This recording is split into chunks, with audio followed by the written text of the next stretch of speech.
Are you searching for the best in online black radio? Then go to blacktalkradionetwork.com, helping you filter through the noise. Real talk, black talk.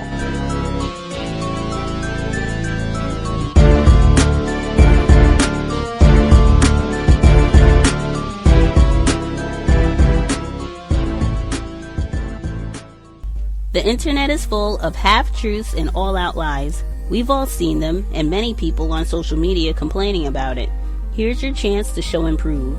WorldAfropedia.com is a black-owned and operated encyclopedia. There are several thousand articles, but we need help. We can't uncover all the truth ourselves. So please, join us and become a writer, editor, or blogger for WorldAfropedia.com today. Every little bit counts. We owe it to the future generations to put the truth out there. Visit WorldAfropedia.com, the African-centered encyclopedia, a global database of African knowledge for the purpose of bringing about global African wisdom and understanding. WorldAfropedia.com.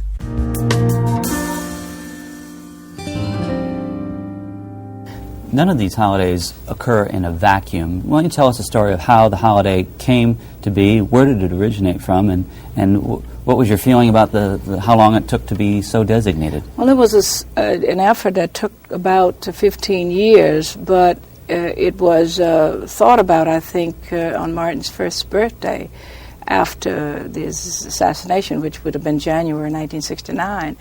At that time, the holiday legislation was introduced by John Conyers, Congressman Conyers, and each succeeding year, he introduced it. And then after we were involved in a coalition, and I was a part of that as co-chair for full employment, in which we were able to actually mobilize enough people to pass legislation.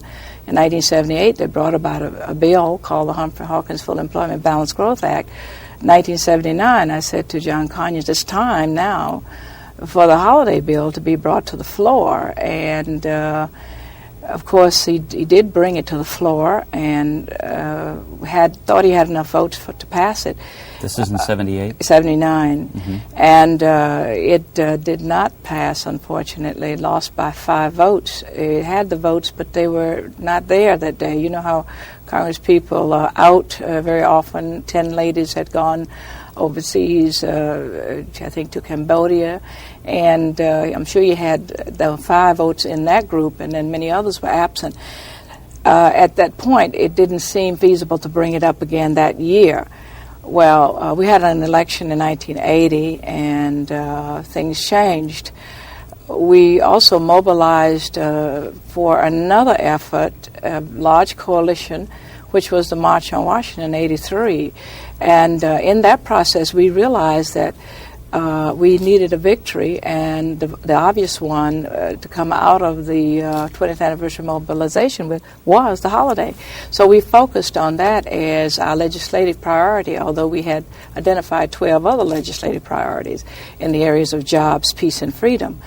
And this bill was actually passed shortly after the August 27th date, and I think having passed that legislation, none of us had perhaps thought it would come in that span of time, in that 4-year period, but because there were many people across the country, the mobilization brought out 500,000 people, and we also had over 700 groups, organizations who were part of that coalition.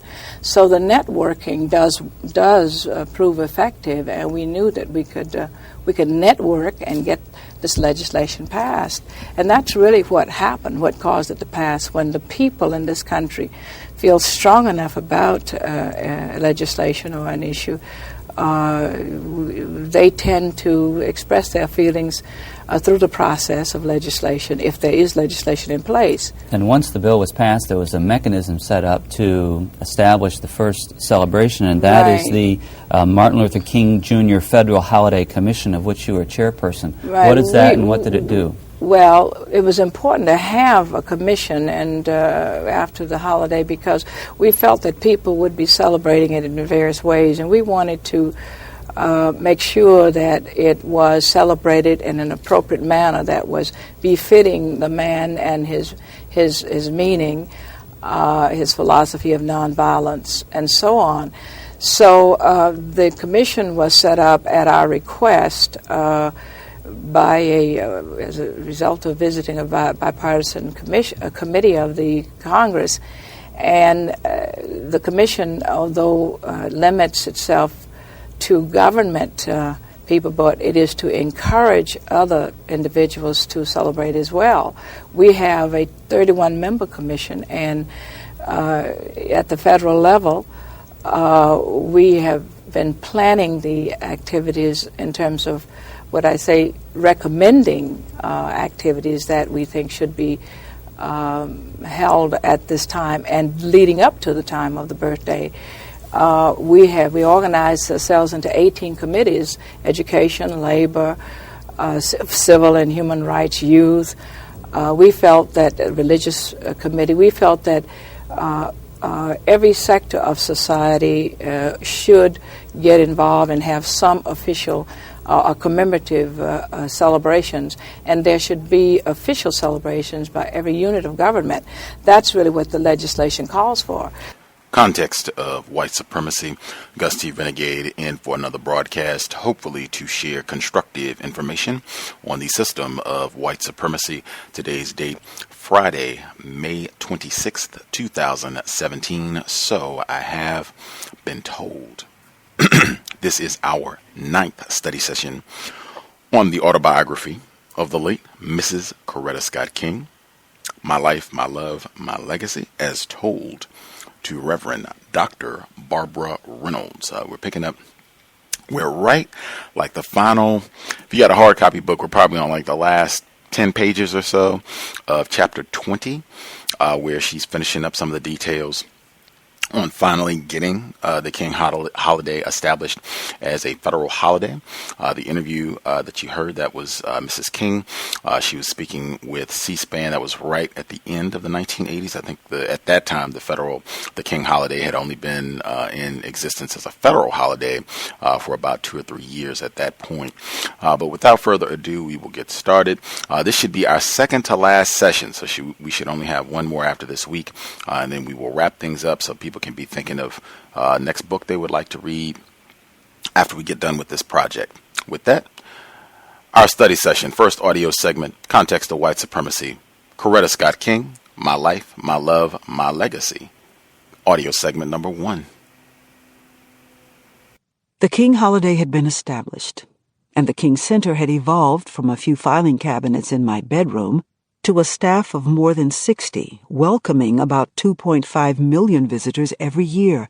But I felt the urgent need to keep adding thunder to the left, to keep the voice, vision, and values of a humane, peace-seeking society at the top of the national agenda.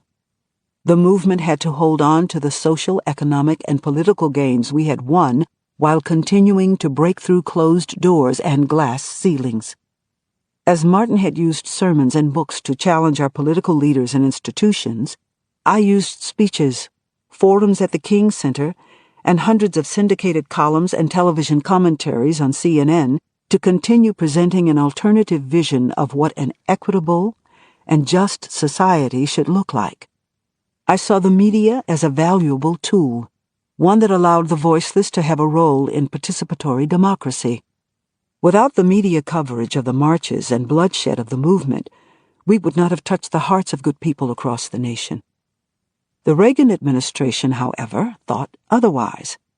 It was so bothered by my critique of national and international affairs that I was banned from appearing on Voice of America, the official external broadcast organization of the United States, and from traveling on any government-sponsored trips as a representative of the United States. I was thought of more as an enemy of the state than a public servant. I had worked my entire life to make the dispossessed full participants in the American dream. The Reagan cold shoulder was just a replay of how I ended up on President Richard Nixon's unofficial list of enemies. Of course, I am not naive. If the Reagan administration had loved me, that would have meant I was not doing my job, that I had failed in my task of, as the great journalist Finley Peter Dunne wrote, comforting the afflicted and afflicting the comfortable. During the Reagan years, I had much to say about the administration's painfully regressive policies, which cut survival funding for the working poor and their families. In America in 1989, 1 child out of every 4 was living in poverty, and fully half of all African American children were living in poverty. Yet instead of increasing funds to fight hunger and homelessness or increasing access to health care, Reagan imposed draconian cuts on subsidies for the poor. In fact, he was excoriated for going so far as to advocate cutting school lunch budgets and allowing ketchup and other condiments to count as vegetables. And while subsidies for survival necessities such as school lunches were on the chopping block, the Pentagon was awash in hefty increases. One report in the Detroit Free Press showed that military spending had increased by $164 billion, while programs for the poor were cut by $50 billion. In 1990, President George H.W. Bush chose to react to Iraq's invasion of Kuwait with bombs rather than with sanctions and diplomacy.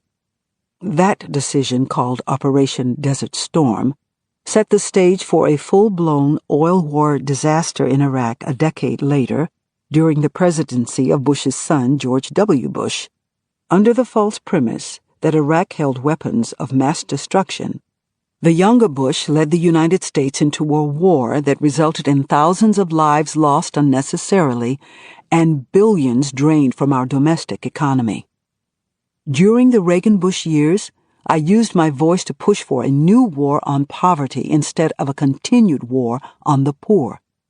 I was not just pleading the case for welfare, I was still arguing for a no-nonsense national commitment to full employment, a job at a decent wage for everyone who was able and capable of working. Such a policy would also include a higher minimum wage, a national health care system, and an expansion of public works. In the private sector, governmental incentives could encourage corporations and unions to create job training and child care opportunities in depressed communities so that mothers would not have to put their children at risk in order to work and support their families. Later, during the Clinton administration, I did not quiet my call for a much-targeted war on poverty, nor did I stop advocating for an end to supply-side trickle-down economic policies which had resulted in double-digit joblessness and left 1 out of 5 black workers unemployed. While President Clinton did not support our agenda to the letter, he did bring about major improvements over the Reagan and Bush years. Studies show that 7.7 million people were lifted out of poverty during Clinton's term, compared to only 77,000 during the Reagan years.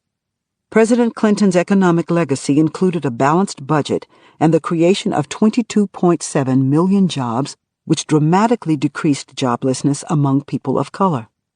According to the Department of Commerce, from 1992 to 2000, unemployment fell to 7.6% from 14.2% for African Americans and to 5.7% from 11.6% for Hispanics.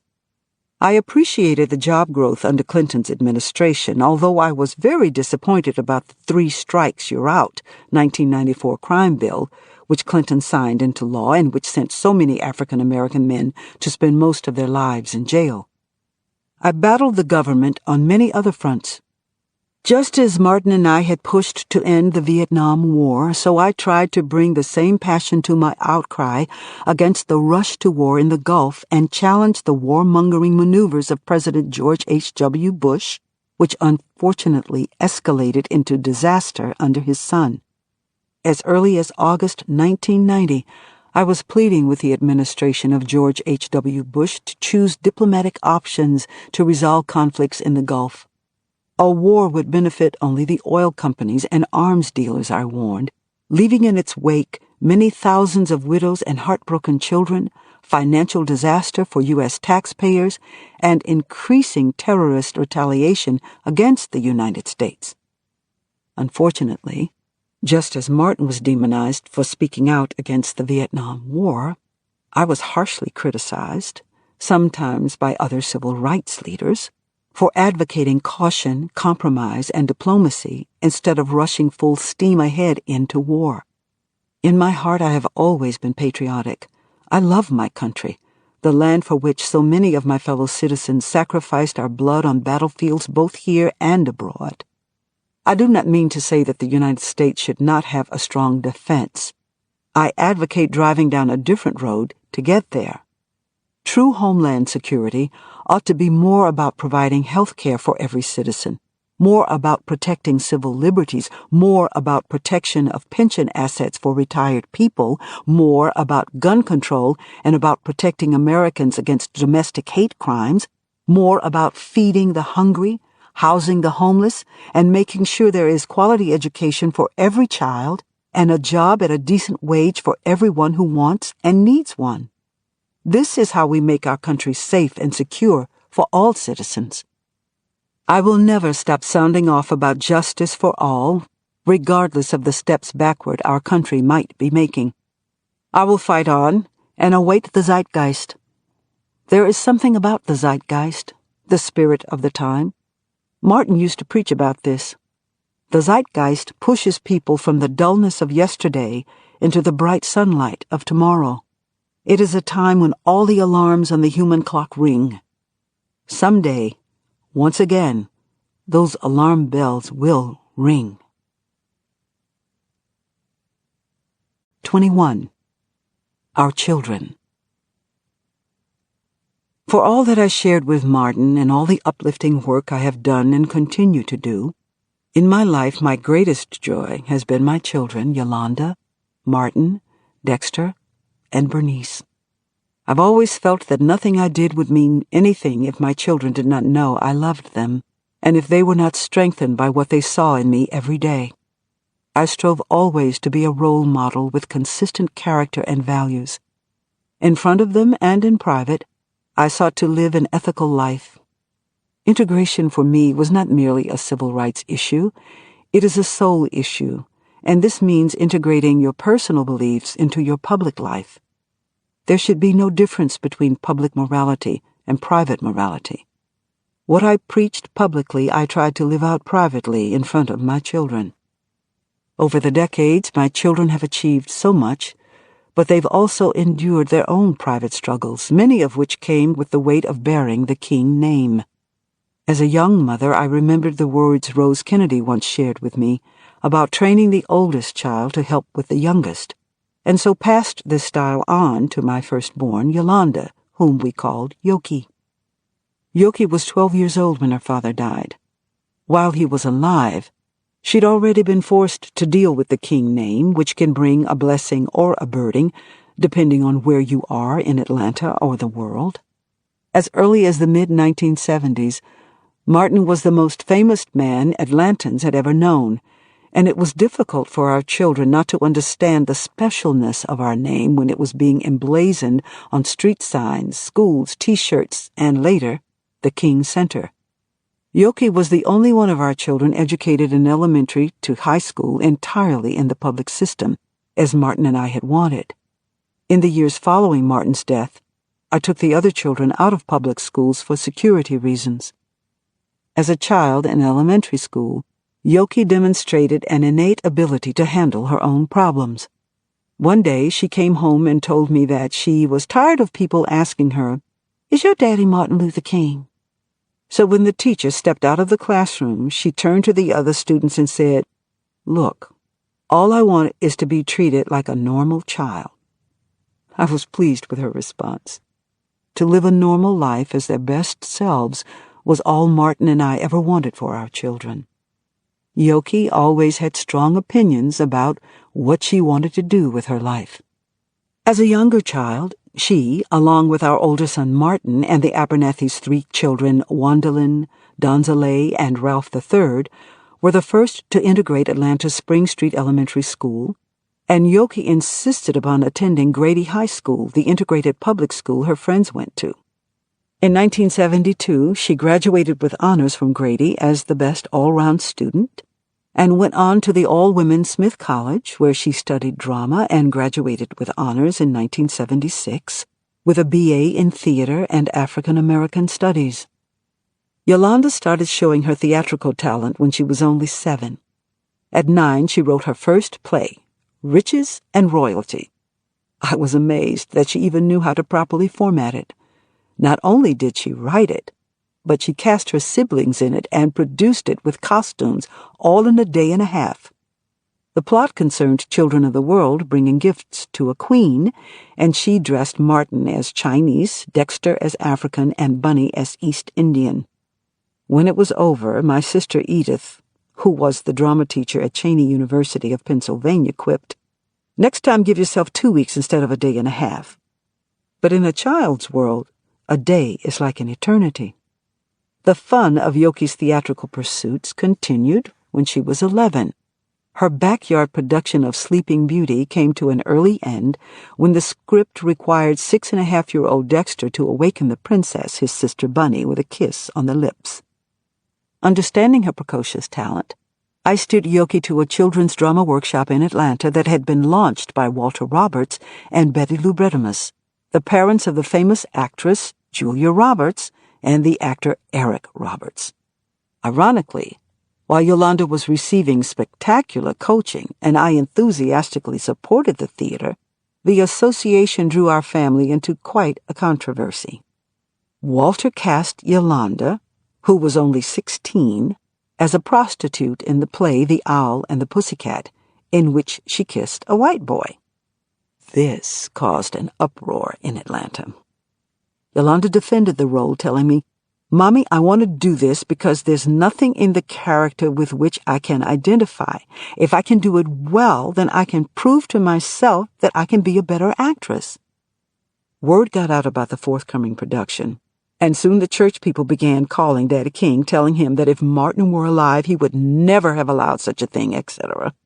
My mother also got wind of the controversy and was concerned, and my sister Edith told me that if I did not stop Yoki, I'd live to regret it. However, Andy Young advised that, although it was a rough play, we shouldn't stop her. Despite this conflicting chorus, I had already made up my mind. I knew my girl, and I knew she had a right to make a mistake, even though she was Martin Luther King Jr.'s daughter. And if she made a mistake, she would learn from it. Sure enough, the media attacked me and the play. Some criticized Yolanda's diction. She was playing the role as a Southern black woman, who had not been tutored in proper English, while, in contrast, the white lead had a polished British accent. Somehow people seemed not to understand that this was just theater. I took on her critics, telling them she is Martin Luther King Jr. and Coretta Scott King's daughter, and she certainly knows how to talk. After the run of the play, I was getting ready to go on vacation with my friends Dr. Robert and Letty Green, when Yolanda gave me a little note and asked me to open it after I got on the plane. My heart started beating faster. I thought maybe something disastrous had happened. Was she going to tell me she was pregnant? I was nervous to read it, but when I finally did open the envelope, I read a sweet note thanking me for allowing her to express herself and for taking the blows for her. Interestingly, when Yoki was a child and said she was going to be an actress, Martin asked me to tell her not to say that. "Well, what's wrong with being an actress?" I asked him. Always acutely aware of how critically people judged preachers, he simply said, "It's the image." So I think if Martin had lived, she would have had a harder time becoming an actress. After graduating from Smith, Yoki went on to New York University, where she received a master's in fine arts in 1979. She and Betty Shabazz's daughter, Assata Shakur, went on to found a theater company called Nucleus, which created an original play aimed at teenage children called Stepping Into Tomorrow. Yolanda always demonstrated a strong sense of social justice in the projects she took on, even playing Rosa Parks in the NBC TV movie King. She played Dr. Betty Shabazz in the film Death of a Prophet with Morgan Freeman, and Medgar Evers' daughter Rena in Ghosts in Mississippi. She also played Judge Esther Green in the hit CBS series Jag. I was proud of her confidence and poise. Seeing her in these roles called to mind a day when she came home from middle school and asked me, "Mama, why are Negroes ugly?" She told me she had heard this stark, brutal conclusion at school. I reached under the living room table and produced a couple of issues of Ebony magazine. I flipped through the smartly colored pages and pointed out to her the many beautiful women of color. They were fashionably dressed and intelligent. After our conversation, I was happy the case was closed. But was it? The very next day, Yoki came to the conclusion, "Well, I think white people are ugly." I simply picked up a copy of Ladies' Home Journal and showed her images of beautiful white women also fashionably dressed and intelligent. It took a while for her to understand that there is beauty in all races. Later, I taught her that beauty is more than skin deep, and beauty is as beauty does. One night, when Yoki was at Smith, I got a strange call from her about her appearance. "Mother, I want you to tell me the truth about something that's been bothering me," she said. "Did you and Daddy find me in a garbage can while you were traveling in Korea?" "What are you talking about?" I asked her, baffled. "Some kids at school were saying that I look Oriental and that I'm Korean and you found me. Now tell me the truth." Yolanda was so serious that I had to convince her that I'd carried her for 9 months and that she was a whopping 9-pound, 10-ounce baby. I think many kids must go through this stage of discovery because Bernice also went through a period of thinking she was adopted because she didn't look like anybody else in the family. Finally, I found a picture of me when I was about 9, and I showed it to her. I looked just like Bernice. The older Bernice gets, the more she favors me. As an adult, Yolanda was very instrumental in setting up the arts component at the King Center. She started cultural affairs programming for the center when she was still in graduate school, and after graduating from NYU in 1982, she felt she needed to come work at the center as a way of paying her dues, as she used to say. She then established the King Center's Cultural Affairs Department with the help of her Aunt Edith. I had long felt that the King Center was not complete without drama, dance, music, and visual arts as ways of promoting nonviolent social change, and Yoki knew this. On the advice of Edith, she formed an advisory committee with Ossie Davis, Ruby Dee, James Baldwin, Harry Belafonte, Sidney Poitier, Maya Angelou, and others. She showcased so much talent. She produced, she acted, she directed a production of James Baldwin's play Amen Corner, and Mr. Baldwin visited the center to see that production. In addition to overseeing the annual entertainment salute to Martin as part of King Holiday Week starting in 1982, Yoki's department put on King Fest, a summer-long performance and visual arts festival that brought in national artists featuring gospel, jazz, country, bluegrass, rock, and many other kinds of music. It was one of the few popular music festivals in Atlanta during those years. On certain Saturdays and Sundays, June through August, thousands of people would come and enjoy the artists she brought to the center, including War, the Ohio Players, George Howard, Ramsey Clark, Tony Terry, Boys to Men, and Vicki Winans.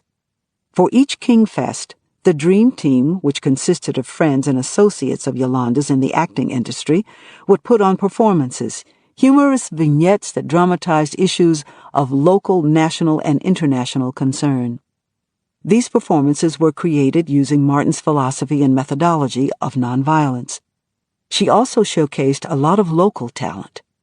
King Fest included a Kids' Day, when all the performances and visual art were provided by local children, and a nonviolent film festival which taught visual literacy. Through King Fest, Yoki sought not simply to entertain, but also to utilize the universality of the arts to help bring together diverse segments of the community and to offer local artists wares and a health fair with free health screenings. And she inaugurated a King Fest International, where acts from all over the world showcased their culture, music, and food. You know, Martin loved the arts, music in particular. The tragedy of losing their father, touched each of my children differently, but sooner or later, they all cut their way through their personal thickets. I tried for years to discover how deeply Bernice had been affected by her father's death. Bernice, whom we called Bunny, was only 5 when he was taken from us.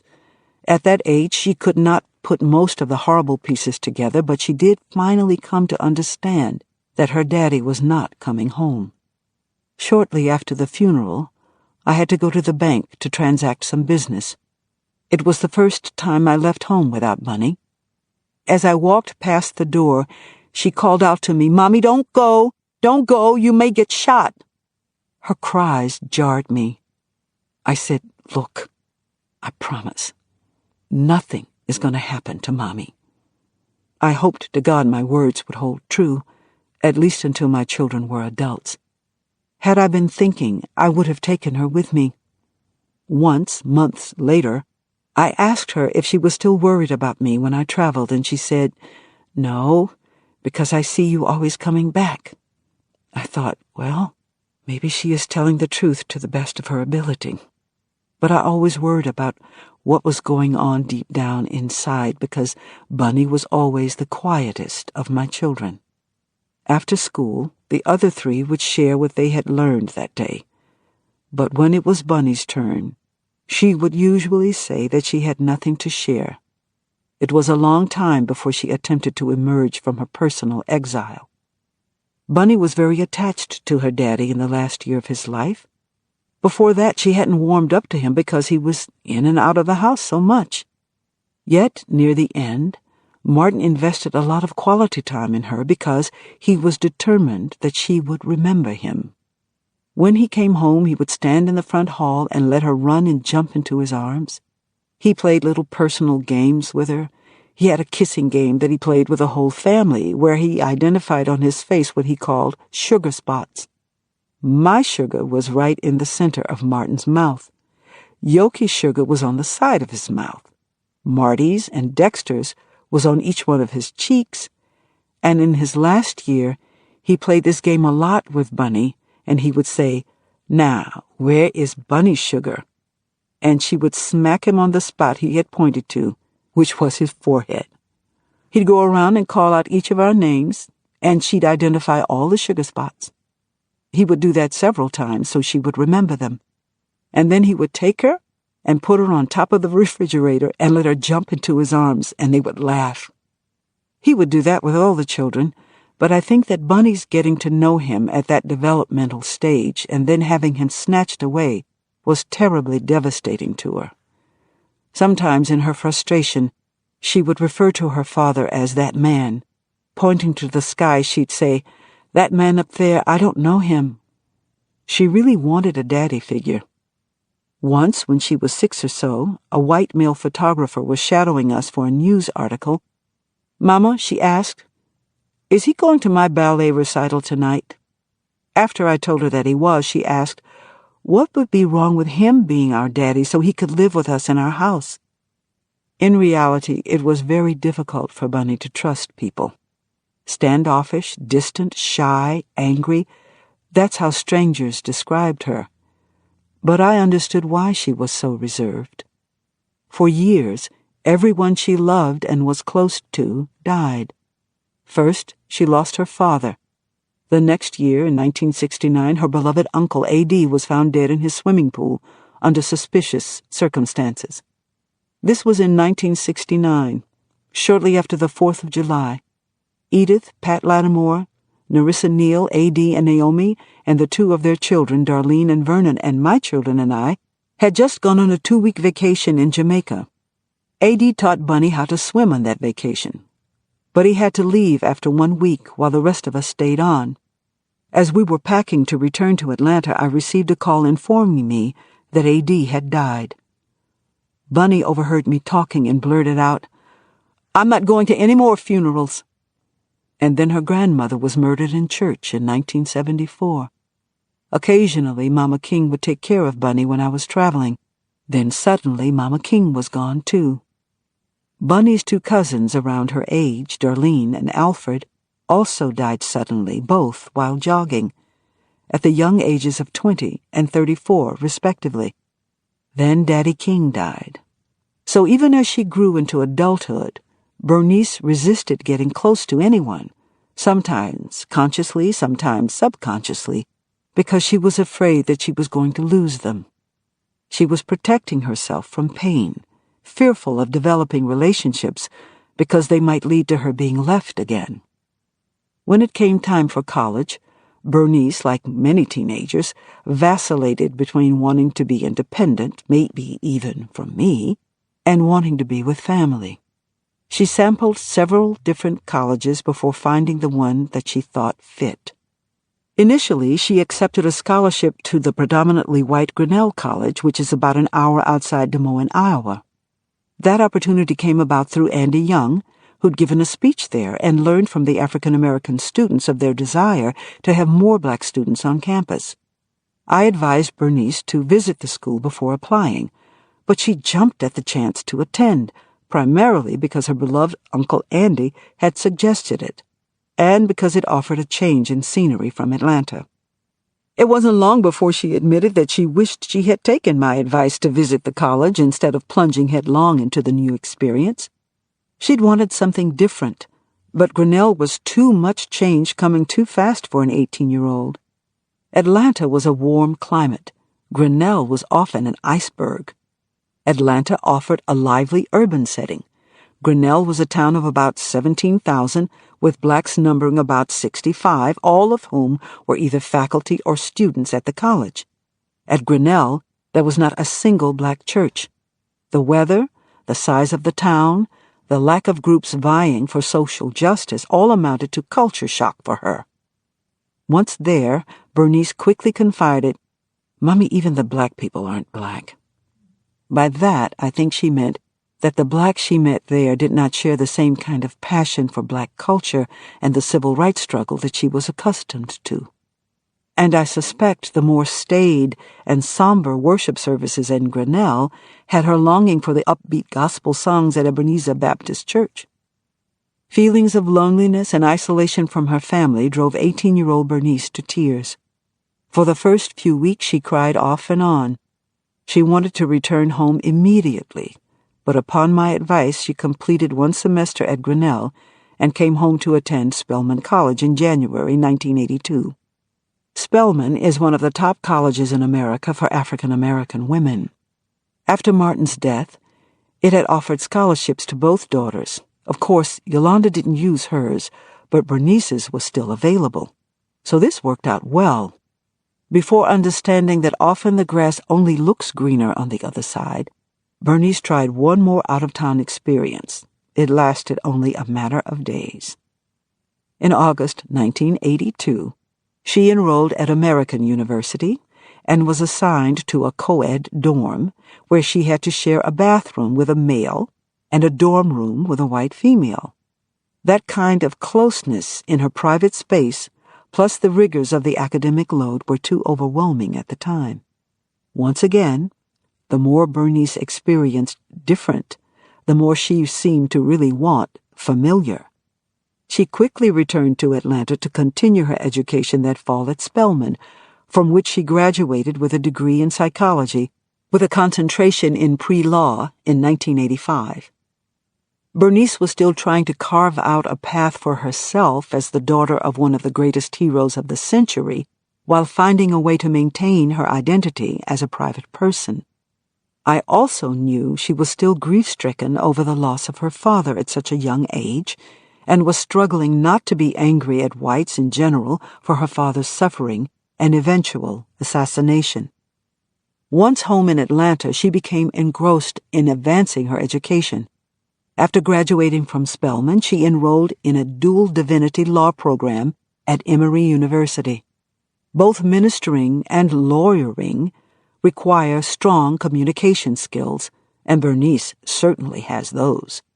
Early in her teenage years, she showed promise as an excellent speaker. She volunteered to step in for me on one occasion. She must have been just 17, and she made her first major speech. I had to address the United Nations on the issue of apartheid, but I could not attend because of illness. I was trying to get Yolanda or Martin III to stand in for me when Bernice volunteered. Though it surprised me that she would volunteer, she took my speech and made it her own, and made the front page of the New York Times with it. They treated the address as if it were her speech, but of course I didn't mind. I was happy she'd done such a good job, even though I hadn't wanted her to step out into the public arena so soon. Once you do that, you have to be prepared to take the bitter with the sweet.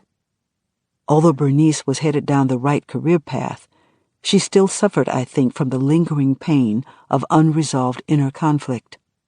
Her emotional path was not a straight line. It was jagged, sometimes 2 steps forward and 1 step backward. In law school, much to my surprise, Bernice apparently contemplated suicide, although it was hard for me to accept that she really meant to carry it out. One evening I received a startling phone call. It was from Bernice's roommate and good friend, Alice Eason. Alice told me that she had come down the stairs in the townhouse where they lived and seen my daughter with a knife in her hand. She thought Bernice was going to cut herself. I knew that the law school had placed Bernice on probation because of below-average grades. I found out later that the school had extended that probation, and that Bernice was facing the prospect of being released permanently if she did not improve her grades the following semester. At that time, she was already dealing with a heavy baggage of pain. Her father's death lingered over her like a dark cloud before a storm, but would she have actually committed suicide? She has said since then that she had the knife in her hand trying to figure out how bad the pain would have been if she went on with her plan to take her own life. But after a miraculous encounter with the Holy Spirit that night, she felt comforted and changed her mind. When I received the call, I got on the phone with her Aunt Christine and we rushed over to see Bernice. We told her how much we loved her and that we would do anything for her. I talked to her siblings, encouraged them to call her more often, and Yolanda absolutely drew closer to her. Bernice, like her father, suffered from depression. Is that surprising? Who wouldn't, considering what Martin and Bernice had to deal with? Martin had the weight of the world on his shoulders and often went for days without sleeping. Bernice grieved for him for a long time. Thankfully, in time, ministry became Bernice's salvation. I'm very clear about that. She was compelled to follow the call. It was God's way of saving her life. She often talked about how badly she missed Martin and longed to have a conversation with him. Finally, those conversations began happening. Martin came to her in several dreams. In one particular dream, she said he looked just like he did right before he left us. She said that he was sitting in a chair. Yolanda was standing next to him on his right, and Bernice was facing both of them. She told me, I started pointing my finger at him like I was fussing at him. Why haven't you been in touch? Yolanda answered, he's been in touch with me. After looking at Yolanda, Martin looked back at Bernice and said, You will understand, it's my ministry. Bernice told me that Martin had appeared to her at a very strategic time. It was an affirmation of my call into ministry because there was still some negative talk about women not preaching. That dream opened up my understanding of why my daddy was no longer with us.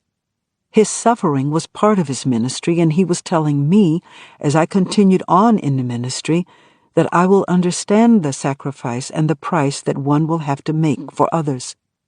After that dream, Bernice said that she finally found enough peace, understanding, and encouragement to enthusiastically continue on with her life. Bernice went on to graduate in May 1990 from the dual degree program at Emory University with a Master of Divinity degree and a Juris Doctor degree. The same day she received both degrees, she was also ordained as a minister. I never heard any more about depression or suicide attempts. And after experiencing another dream about her father, she was making great progress, I felt, toward inner healing. Bernice told me that she began believing that God was calling on her to preach when she was about 17 years old.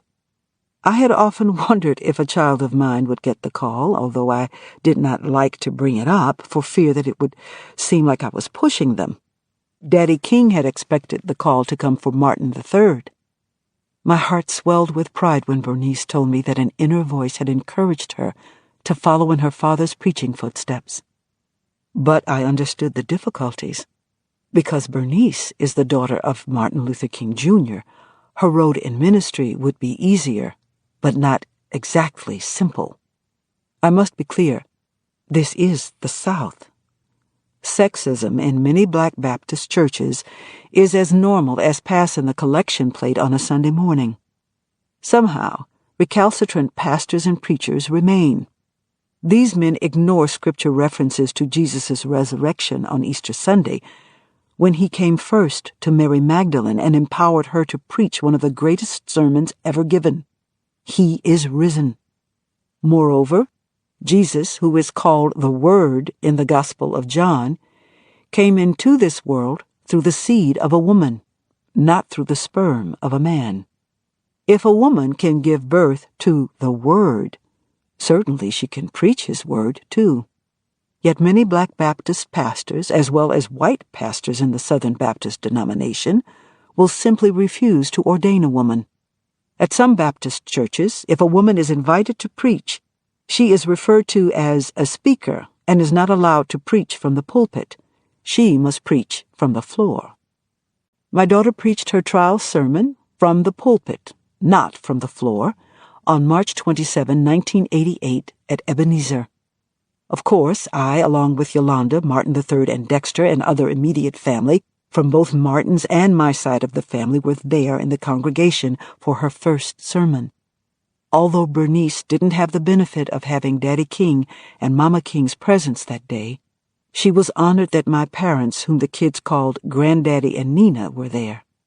Her sermon was entitled Getting Above the Crowd, and was based on the story of Zacchaeus, a short man who had to climb a sycamore tree to get above the crowd to see Jesus.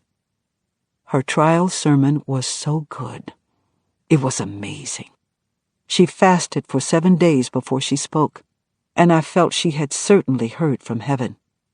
Uncle Andy was there, and he cried like a baby. Afterward he asked me, "Did she ever listen to Martin's tapes?" Bernice told me that she had not, yet Andy and I both had heard speech patterns like Martin's. And she held her fingers like Martin used to, gestured with her hands like Martin. It was there in the way she tilted her head, in her flashes of humor. She was so much like Martin, it was incredible. The sermon, the style, the substance actually caused Andy to wonder if certain facets of spirituality, not only the preaching, but also the understanding and revelations, are somehow inherited, passed through the bloodline. Bernice is always fine when she is in the pulpit. When you see her standing there, you never know how she struggles to get her sermon together. With Bernice, things are black or white, right or wrong. There are no in-betweens.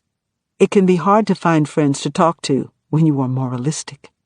She is not a saint, but she is very definite about her views of good and evil. I stay close to her. I encouraged Bernice to pull closer to her two brothers. For the longest time, she felt they picked on her when she was growing up. Still, she tried to play with the boys. She grew up with more boys than girls. Her sister was 8 years older than she. Now she is making strong female friends, especially in the ministry.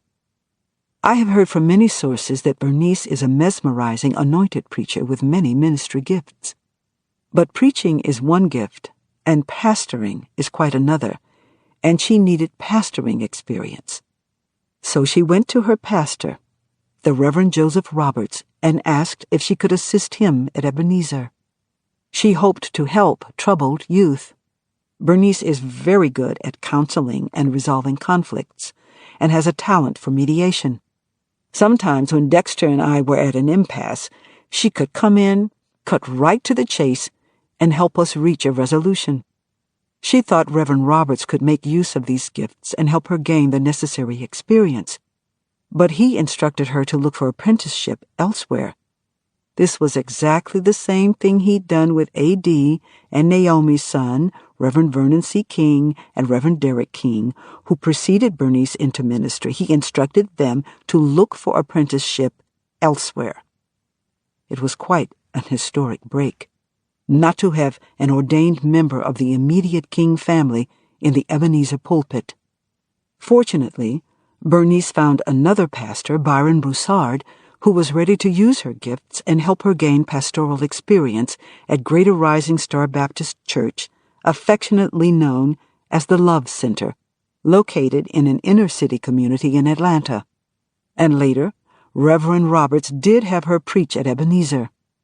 If she still feels called to pastor in the future, I think she could certainly start her own church. Context of White Supremacy. That will wrap our first audio segment. Folks have commentary you would like to share. Feel free, chime in. The number to dial, 641-715-3640. The code 564-943 pound. Press star 6 if you would like to participate. Number again, 641-715-3640. The code 564-943 pound. Press star 6 if you would like to participate. If you would like to join us for the discussion, but you don't want to use your phone, you can use the free VOPE line. It is linked at Black Talk Radio Network. If you need the address, it is tiny, tiny.cc/1 race, and that is the number 1. Address again, tiny, tiny.cc/1 race. And that is the number 1. You put in that address, look on the left of the page, you'll see the link. It says free vote line. Click that link. It'll open a small window on your screen. On the top line, it's a drop-down menu. Select the number I just gave out, which again is 641-715-3640. Next line, it will ask for the code. That code again is 564-943. Final line, it will ask for a name. You can put in a real name, nickname. You can press random keys, whatever you're comfortable with. Once you get all that information entered, click the green button at the bottom. It will connect you to the live broadcast. You should be able to hear us. Same procedure. If you want to participate, you'll see the dial pad on your screen. Press star 6. When you do that, you will hear an audio prompt. Press the number 1. We will get you on the program. With that, folks that dialed in, and just to make sure no one is confused, we left off. We're in chapter 21. I think we're going to finish all of chapter 21 when we do the second audio segment, but we're still in chapter 21. That's where we'll pick up at when we resume the second audio segment. With that, folks who dialed in who have a hand up, if you have commentary you would like to share, feel free. Lines should be open. Proceed. Let's see. Oops. Slacking. Okay, there we go. Sorry about that. Took me a little extra. Line should be open. Feel free. Can I be heard? Yes, sir. Greetings, everyone. I hate I missed last week, but I listened to it on the archives. But anyway, the first note that I put down was how I think she spoke accurately to the form of racism that was practiced during the Reagan and Bush administrations, and the things that, and she also spoke accurate to the things that would aid non-white people under the system of racist white supremacy, which is a form of justice according to Mr. Fuller's meaning of justice. Number 2, just an observation based on what I was hearing in the reading, showing favor over one white person to another simply because that one white person is a little bit nicer and gives victims a little bit more cookies and some slack, has proven a failure to solving the problem of racist white supremacy. I hear it all the time on, especially non-white victims of racist white supremacy who are quote unquote popular, and they involve themselves in politics on how they make this juggling act. Here, in this case, it was with Mr. Clinton after those administrations, and the same thing we know, of course, between Mr. Trump and his wife. Number 3, I got down here. I may have to remember what I wrote down here on this one. Defending America is, I have down here, it's code to, it's code to applying direct violence on behalf of white supremacy. You know, you hear that phrase all the time. It's like a cliche, defending America. And we have to get some money to defend America. And it's utilized as a cliche, but every time you see the results, and for the most part, it's some non-white people who are getting harmed severely, you know, around the world. And a lot of times right here where we are at right now in this part of the world. Number 4, this is a tremendous curiosity because I'm aware of the problems that she had as well as her children had after the death of her husband and their father. And I was just curious to find out if there was any attempts to acquire the services of Dr. Frances Cress Welsing. I mean, in my mind, out of anybody in the entire world that I'm aware of, I would figure that she would be someone that either from a mutual friend or somebody, or they themselves would have acquired her services. And I'll be surprised if they didn't know who she was. May not have been in the 60s, but definitely in the 70s and the 80s. I'll be surprised they didn't know who Dr. Welsing was. Just curious. Anyway, I just put down here, I was glad that Bernice attended Spelman, and to find out she did graduate. I thought that was a good thing. I have down here number 6. Why?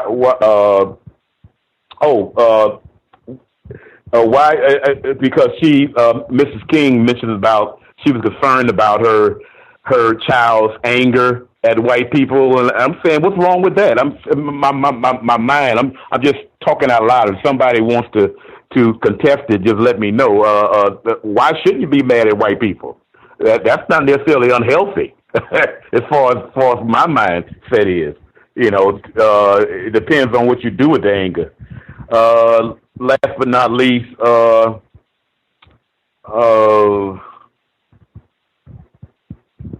I just a thought out loud. I'm just thinking if without Dr. King making an attempt, a very courageous attempt, to neutralize the system of white supremacy, I doubt seriously that he would have been as popular as well known as he actually was. That to me is what set him apart. Of his, and I heard Dr. Welsing describe it in this way, as imposing hypotheses and impose his scientific experimentations, and he was brave enough to take it all of the way.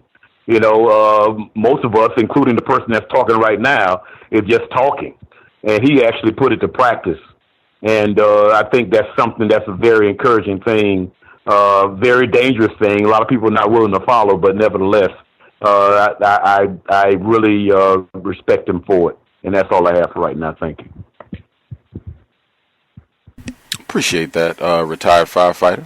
Great observations. That is an interesting question. I guess, I don't know, maybe somebody has information. Would have been great to ask Dr. Welsing that. But yeah, if Coretta Scott King or any of her offspring sought Dr. Welsing out, maybe to get some counseling. She's third-generation physician, general and child psychiatrist. She certainly seems like she would have been someone. Or Betty Shabazz and her children.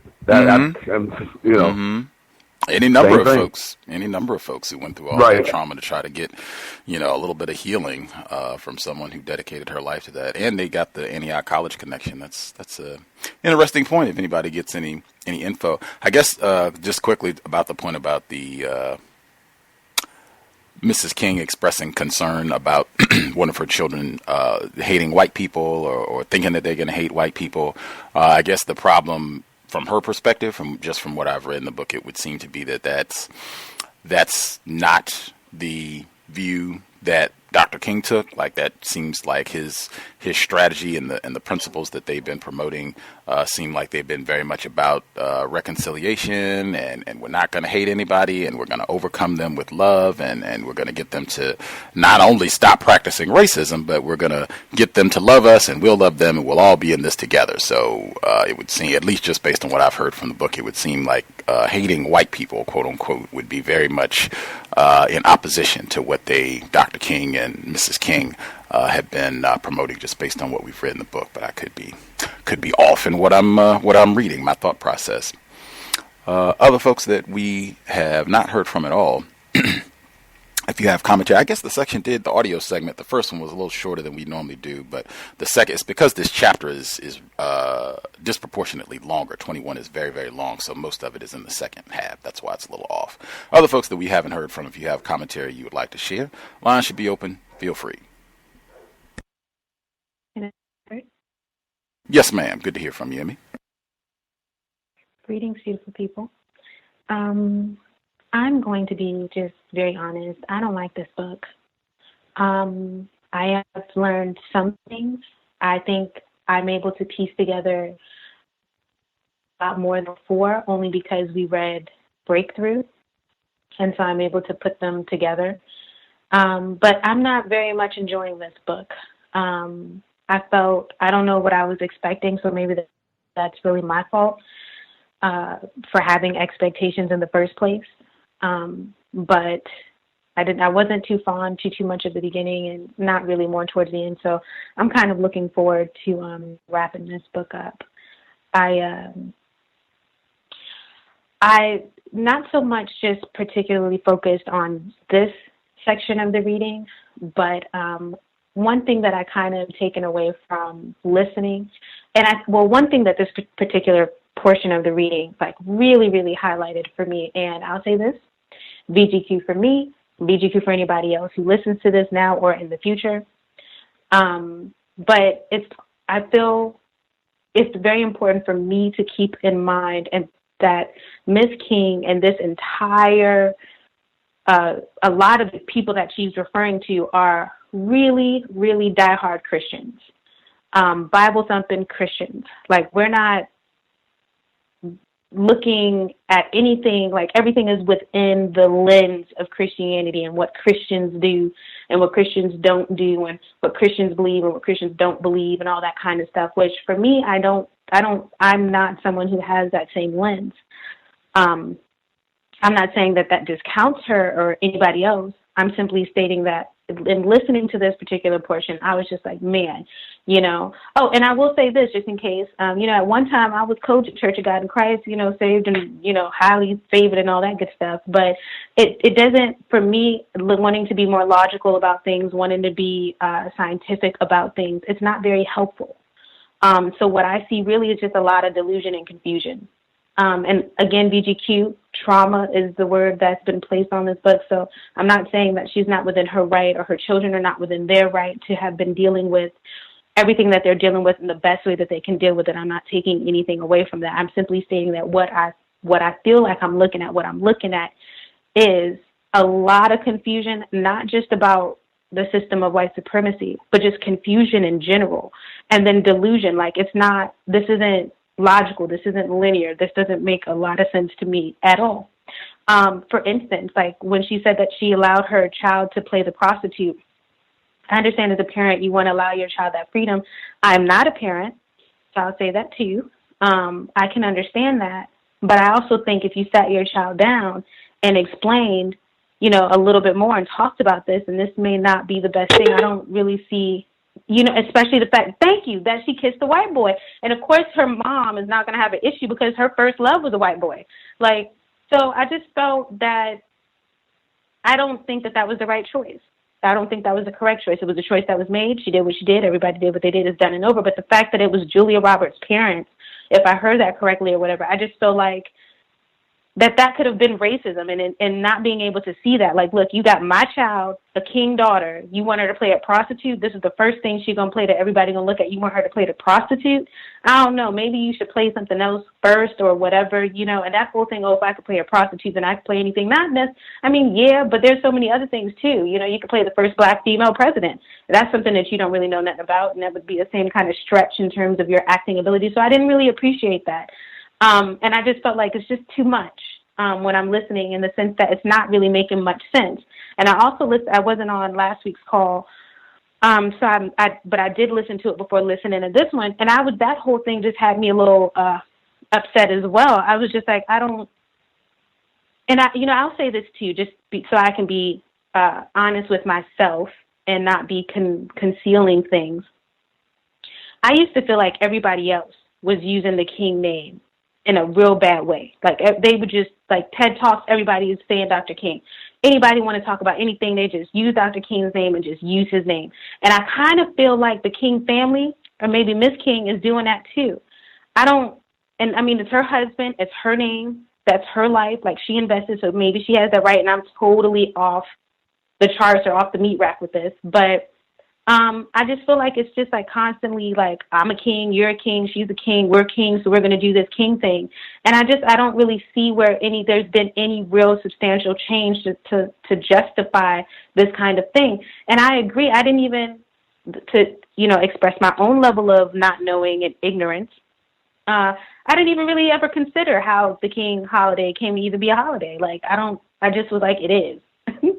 But so when I listen to how much energy and effort it took for what, you know what I mean? Like, most people don't care.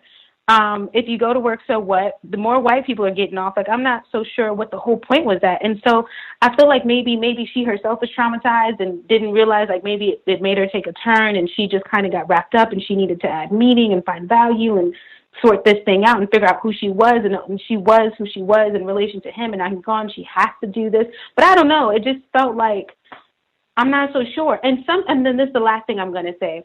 For me, I respect what Dr. King did. I respect anybody who's attempted to do anything about the system of white supremacy, whether it's just opening doors for other black people, like, literally. I respect that, and being kind. So, and anyone can ask me, 1842, Emmy, what have you done?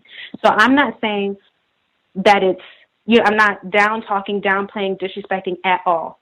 But I don't think that we should just be like, he's a national hero. Like, these people are national heroes. And to make it seem like all these things that happened, this legislation, all just happened because of Dr. King, I feel like she's way too smart to be doing that. And she should be giving credit to the other people who were doing things, who maybe were pushing white people in ways that white people were like, look, it's really these radical ones that got us feeling like we should sign this legislation, but we'll go ahead and say it's King, so then everyone thinks that we're going to do this peace thing. And we can say, it was the peace that got this legislation, when really it was the ones who was like, look, we're going to blow this up if you don't. And I just feel like I'm not sure how to express it. I don't like how the story's being spun. It's her story, but I'm ready to move on. Thank you for listening. Strong words from Emmy. Ready to move on from Mrs. King's autobiography.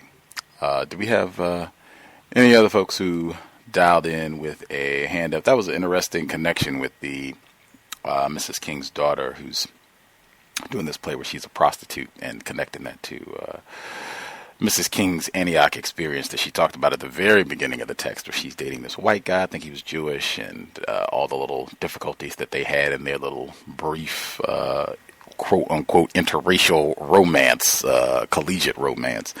Do we have other folks who dialed in, who have a hand up that we've not heard from, have commentary that they wanted to share?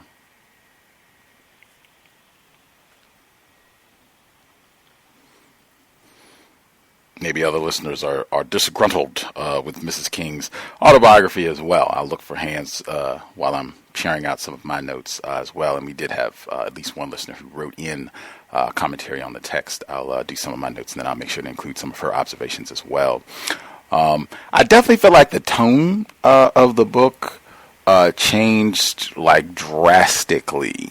I think like the first up maybe to the assassination. I'd say almost up to the point where Felicia Rashad comes in to narrate. I did enjoy the text. I think I've been talking about it. I had a much higher level of enjoyment. I felt like I was learning a lot of details about what was happening during like the Montgomery bus boycott and other aspects of what was happening during the 50s and 60s with their civil rights work, and getting to hear a lot of perspectives from Mrs. King that I hadn't heard before. What did she think about all of this? And when their house was bombed and all these other things were happening, to hear her perspective and what she thought about how things were evolving. But that changes significantly. I think I said that last week as well, that from about the time from the assassination forward, I feel like it's just a lot more name dropping of, cool folks who stopped by the King Center, or people that, she got to spend time with, and then all this work to get the King Center and that sort of thing. Like, it just does not seem to have, at least for me, doesn't seem to have as much enticing information. Very much, I think, as Amy had pointed out before, very much reminding me of Gwen Eifel's The Breakthrough, which we read at the end of 2016, the late Gwen Eiffel. And just the kind of focus on voting. That's the thing to do, voting and getting legislation passed, and even seeming like taking a moment to have some sort of, I don't know if it would be celebration. I don't know if celebration would be the right word, but it definitely seems like taking time to stop and, I don't know, if not celebrate, to praise or acknowledge with some sort of happiness laws or centers that are constructed, built, passed, whatever the case, as opposed to things that actually end racism, white supremacy. Some of the actual notes. Yeah, the prostitute and the play thing. And just for that to be so consistent. When I say consistent, meaning that sort of depiction of black people is just too common. It's not a one-time thing. It's a predictable thing for black people. If it's some sort of entertainment or a movie, the black person is going to be not intelligent, not a doctor. Julia Roberts, and she was mentioned, her breakout role is not going to be her being some sort of poor grammar-having white girl being a prostitute for a well-educated black person. Like, that's not going to be her breakout stage role, or any other white person that's coming up just standing. I even thought that line where she said, when she's talking about this whole situation, she says that I guess this was getting around, and she says it was just a play. Like, when people were getting upset with her about, why are you allowing your daughter to do this? And if, Dr. King was still alive, he would never have allowed, Yolanda to do such a thing, and blah, blah, blah. And she says that somehow people seem to not understand that this was just theater. People say that all the time, and I think when we had the guest Khalid Gooding, they did the book So You Mean There's a Race in My Movie? We had them, he and his co-author, we had them on the program many years back. I asked them that same question. When people make critiques about things like this, when you have a performance where the black person is going to be a prostitute, or you have other works, Empire and that sort of thing, Scandal, where you have Kerry Washington, same sort of thing, some sort of sexual trashiness with a white person, and saying, hey, if it's just theater, well, then we should be able to take Nat Turner and show it to all the little kindergartners tomorrow, right? If it's just, entertainment, this is just a movie. This is not real. Why are you taking this so serious? White people know the power of those images and the stories and how you portray people. They know the power of that. Dr. Welsing talked about that a lot with Joseph Goebbels, things that were done during Nazi Germany. Let's see, next up, when she's talking about Bunny, one of her other daughters, when she says, she's talking about how difficult it was for her to trust people. And, she thought that her mom, Mrs. King, that she was going to die. And then when she goes through that detailed list, when she says for years everyone she loved and was close to died, first she lost her father, and the next year, in 1969, her beloved Uncle A.D. was found dead in his swimming pool under suspicious circumstances. This was very shortly after the 4th of July. Edith, Pat Lamore, Narissa Neal, A.D., and Naomi, and 2 of their children, Darlene and Vernon, and my children, had just gone to a 2-week vacation in Jamaica, and she talks about just all of this death, and then having to tell, or her finding out that A.D. died, Dr. King's brother, and the grandma, just all of this death, trauma. I think we talked about that before, how people in the text, the way it's been presented, how they've responded to death. This seems logical. I think that's the word that I've said, and it just continues, just generations of trauma. And I mean, they have all these studies now on epigenetics and how this impacts you on a genetic level in terms of passing that on. And I mean, just generations of trauma. And I think I said last week, I can totally understand, having dealt with all of that, I can totally get how you would just say, hey, I'm going to try to be as loving as I possibly can. Let's love everybody. Let's all be about, I can totally get it. And particularly when you factor in the Christianity, I think that's also a huge component of this text. Mrs. King, Dr. King, their children, parents, everyone, all the main black characters that we've heard from, at least, being so devoted to Christianity, which generally the way that it is practiced on the planet invariably supports the system of racism, white supremacy, really is the religion of white supremacy. And that's why it fits, I think, so nicely with the ideas of not hating white people and dogmatic commitment to nonviolence and never retaliating, never being about self-defense. And there's supposed to be some sort of reconciliation and this consistent emphasis on white people, having these bonds with white people, having white friends and white dating partners and that sort of thing. I think a lot of that is connected to the religion of white supremacy, the projection of images. I mean, if you could just contrast that, they have successfully projected white images of Jesus for centuries while they're projecting black people, like Dr. King's daughter, projecting her as a prostitute with poor English. Very, very effective. But the trauma just really stood out to me, and that's something that she's mentioned. Even the fact that she mentioned the suspiciousness of A.D.'s death in that swimming pool, I wish she had said more about that, because the fact that she mentioned that twice and she worded it that way, to me, it strongly suggests that she might have had more to say about that and just didn't want to share publicly. She talked about being kind of a reserved person and not super public, but to me, it sounds very much like she might have had some suspicions that racists may have been involved with the death of her brother-in-law. I think she is going to talk about her thoughts on James Earl Ray and whether or not he assassinated her husband. I think that might even be coming up in the second audio segment. Continuing, when she talks about Bernice and her maybe committing suicide, again, trauma, black mental health, just keep saying that over and over. That's been the main theme that I take away from this book. And I mean, wow, I think retired firefighter had mentioned that earlier about maybe having contact with Dr. Welsing to get help. I mean, this is black people. You go through all this suffering. I don't know if she was in the house hearing all these phone calls, people threatening them and nigger this and we're going to kill you, and, you know, saying nasty things about her dad who was killed, and just how that scars you and how you have so much to just try to deal with and heal from. And oh man, I cannot even imagine in terms of how you just try to survive, just try to focus and do anything. Having to deal with all that. It's just trauma. And that's something that stood out in a lot of the text. I think at least the autobiographies that we've read, Assata Shakur and Minister Malcolm, it's kind of been pretty similar in terms of it just, the folks who've shared details, it's been very similar in terms of there just being long patterns and, you know, long histories of black people being abused for just generations. With that, other folks have commentary?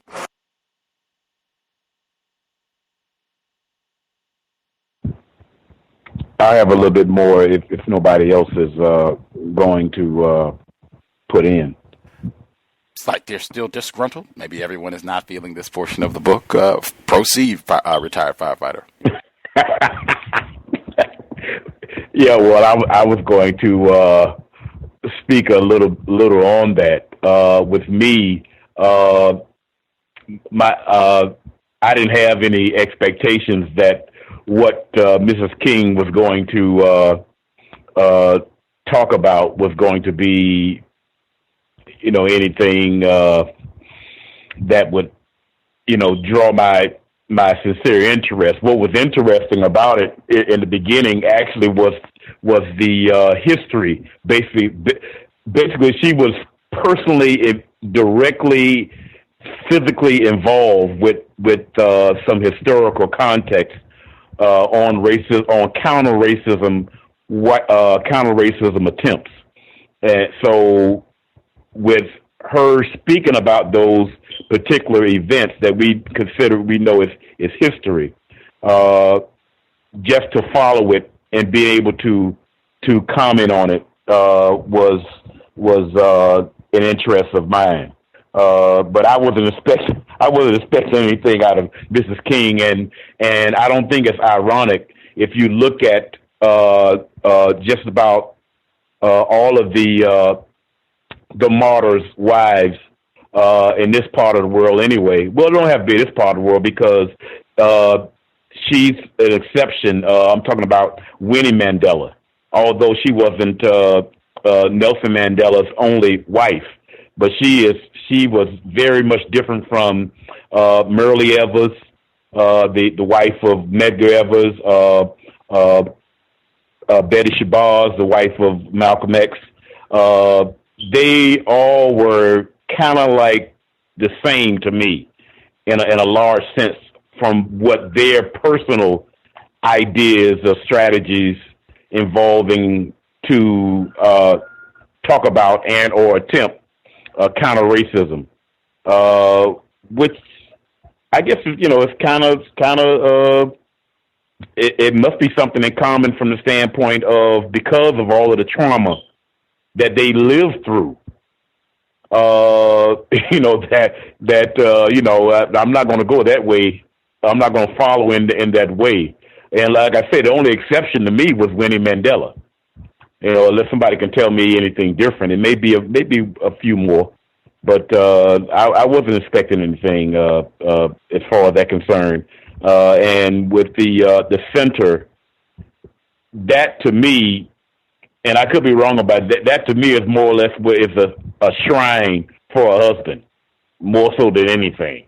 She mentioned about all of the things that it does and it could do, but I visited several times, and that's always in my mind is a shrine to what he attempted to do, which is it may not be a bad thing, but from the subject matter of solving the problem of racism, white supremacy, I do know personalities can't play a factor in that.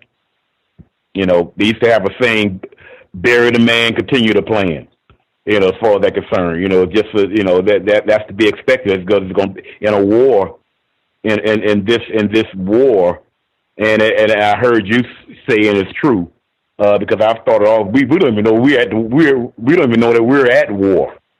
But I guess some of us were and are aware of it, and they've tried to impose something that would overturn the terror that's being done to us. But that's the idea in mind, and not so much about me and my personality or my husband's legacy, quote unquote, that sort of thing. Even with a live person, the former president, I've heard that term come up a whole lot about his quote unquote legacy, Mr. Obama's legacy. That doesn't factor into solving the problem of racism, white supremacy, and that's all I have to say. Here. Great way of thinking, not about individuals. And that's not a put down. I mean, that's, Gus T included, not about individuals, just about getting the problem solved. And racist, they have done a pretty spectacular job of getting us distracted on lots of other things, symbols, even a lot of the rhetoric this week with the removal of those Confederate shrines to Confederate generals coming down. that's not solving the problem. Just making sure that everyone is informed about that. Whether you take all those down and put up 20 different statues to Coretta Scott King and Ruby Bridges and Dr. King or whoever else you think is cool, that's not solving the problem. That's what we want to make sure that we stay focused on, because whites, they are very good at getting us distracted with that sort of thing. I said that we had one person who wrote in her commentary. She's wrote in before. She's been listening the whole way through, but she, just can't. A lot of people, they just listen to the archive. So she's been writing in her commentary.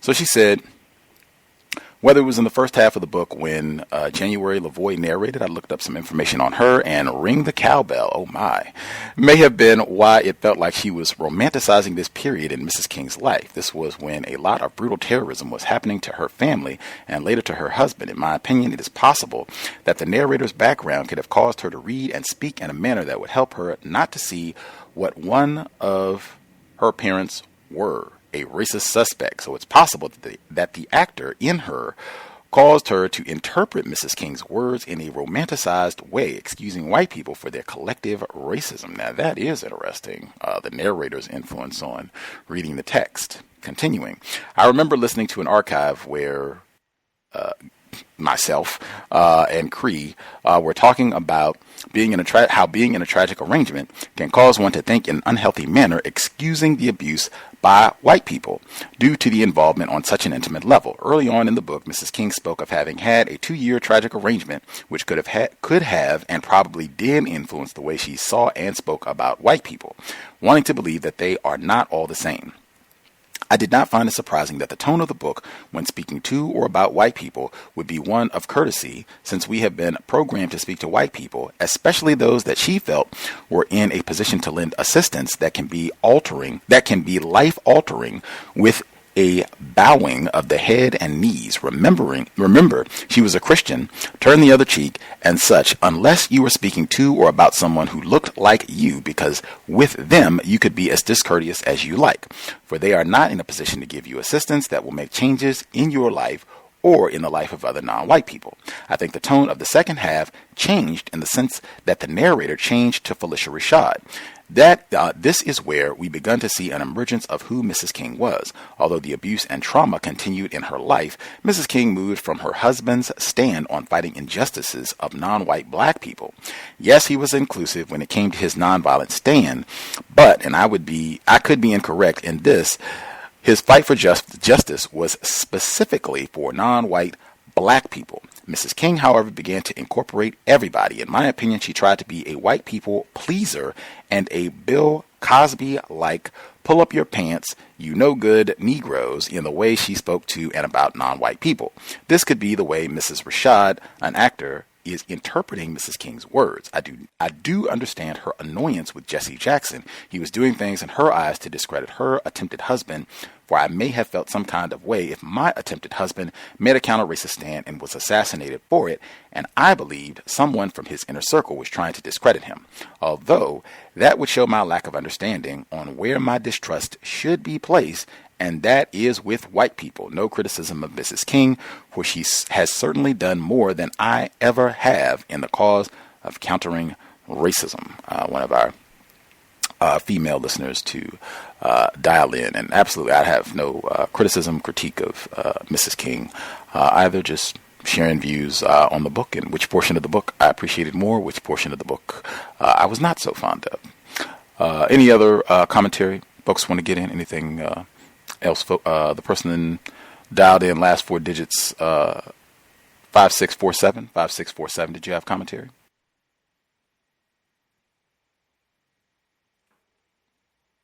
Caller at 5647. Are you just listening, or did you have question, commentary you wanted to share?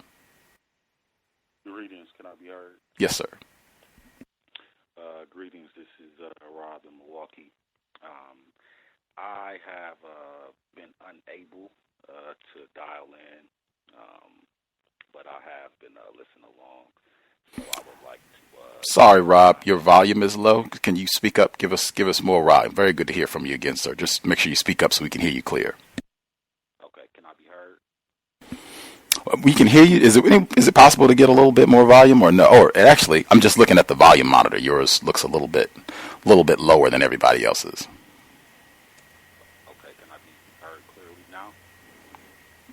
Let's see.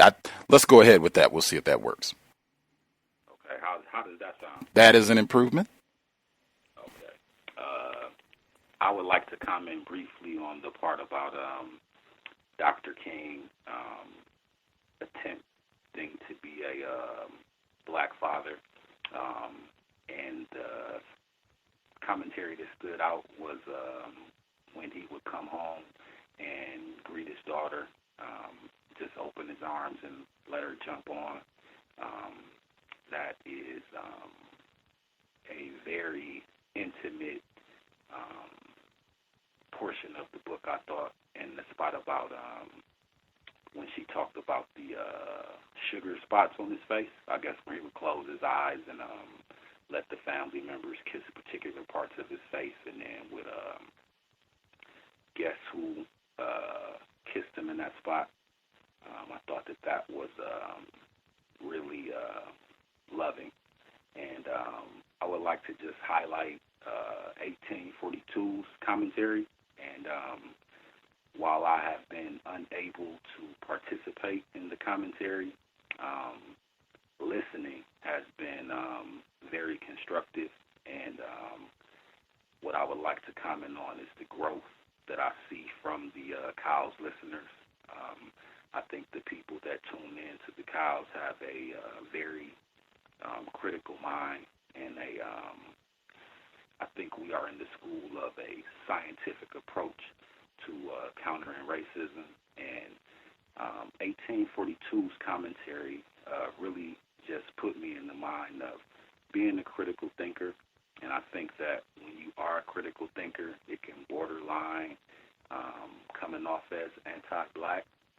But I would just throw out the question, how does one be critical thinking of our leadership and or attempted black leaders, whatever that means, and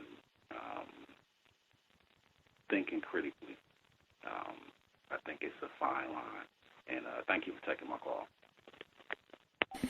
Indeed, indeed. Good to hear from you.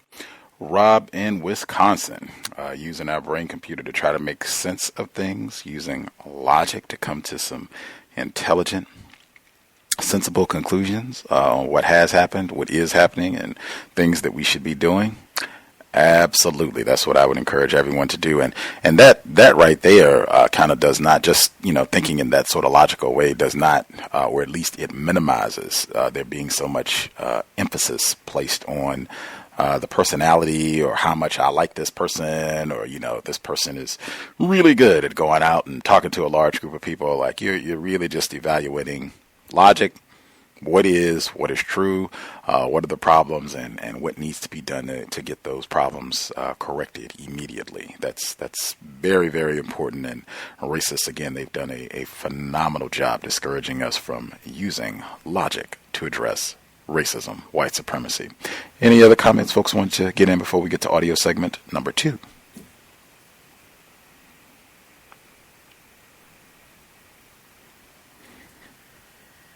Everyone satisfied? Anything else folks wanted to get in? I'll assume folks are good. It was slight. It seemed like she was going pretty quick when she was kind of going through her relationship, some of the ways that she, I don't want to say challenged, but had her own critiques of President Reagan, his policies. Same thing with President Clinton, even though it seemed like she was more in line with some of his views and at least appreciated some of the efforts that she thinks he made to get people out of poverty in this part of the world, even though she also acknowledged his drug campaign, which locked up a lot of black people. And just, again, I think Emmy was talking about this, racists, they tend to be very, very good at getting a sizable number of black and non-white people, if not all of us, certainly most of us, even those of us who understand, white supremacy is a problem. We got to do something about this. Still getting us to think, well, white supremacy is a problem, but boy, that Slick Willie, Bill Clinton is something.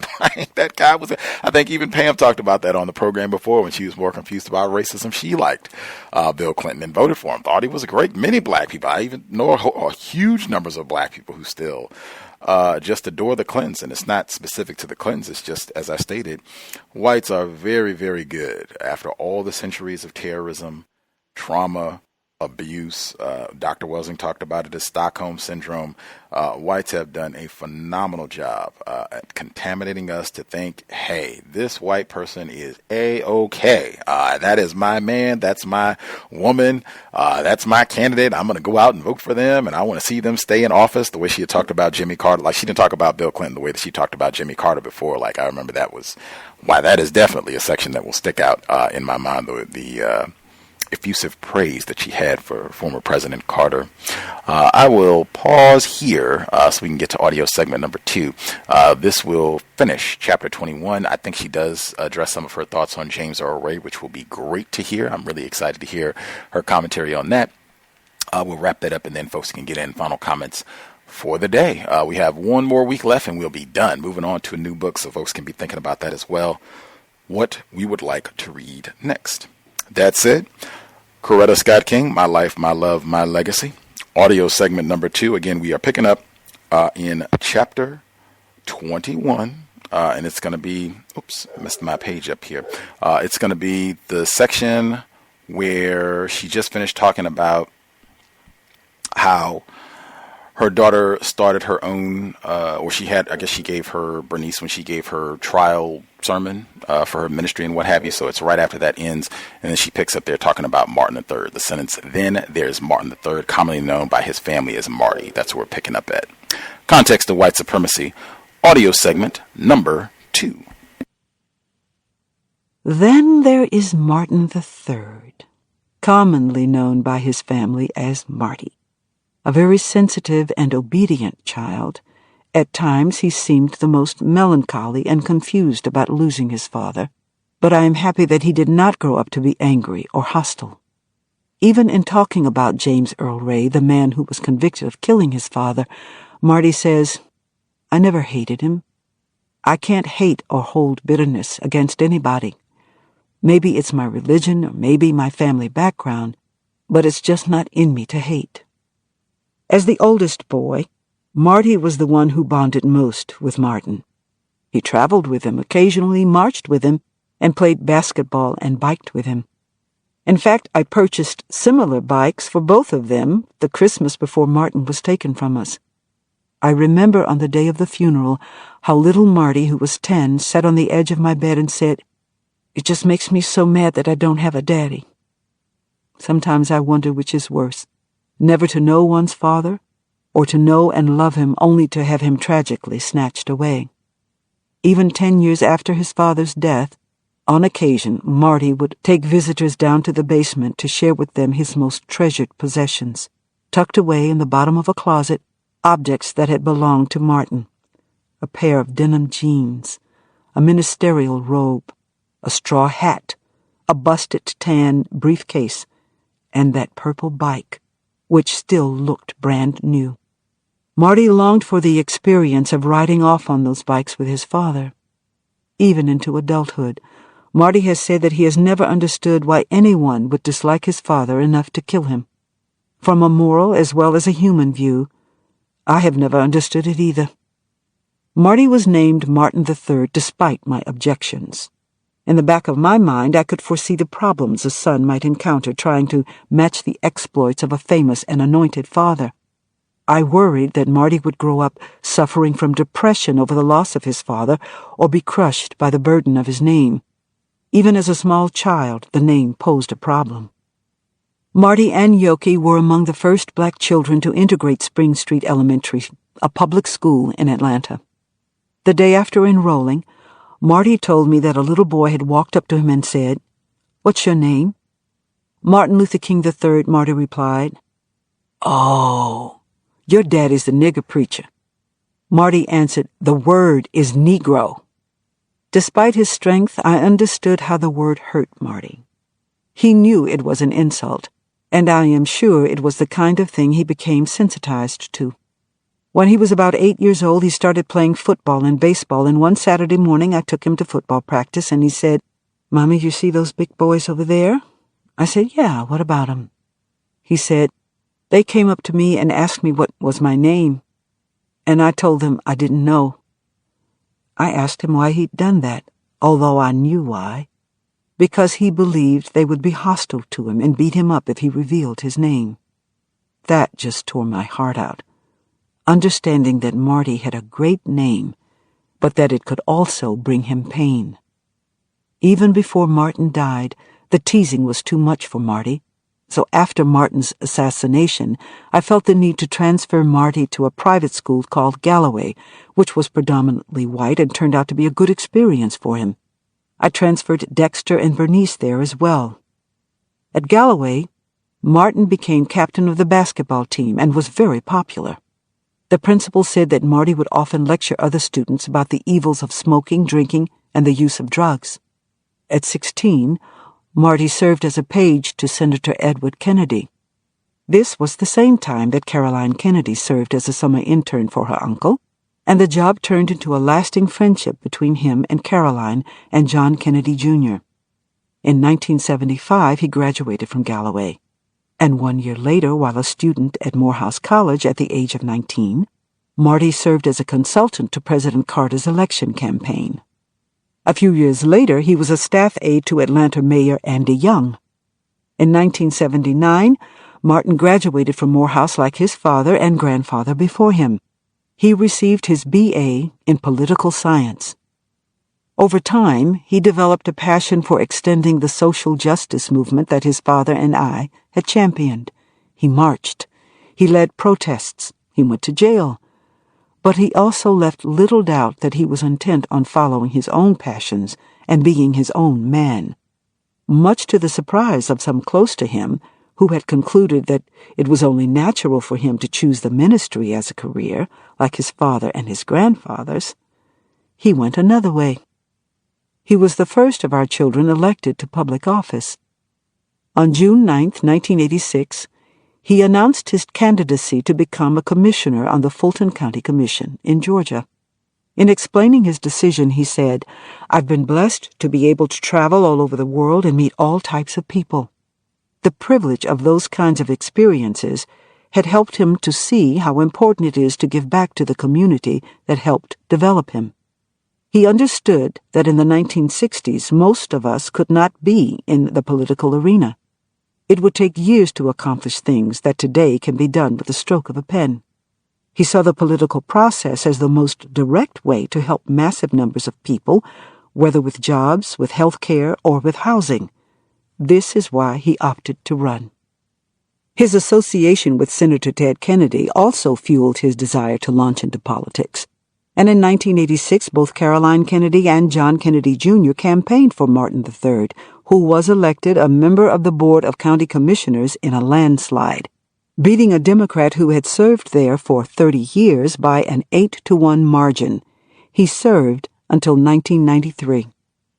The Fulton County Commission had about 35 department heads, almost all of them white males, but once elected a commissioner, Martin proved that in this virtually all-white arena, he was not going to be the invisible man.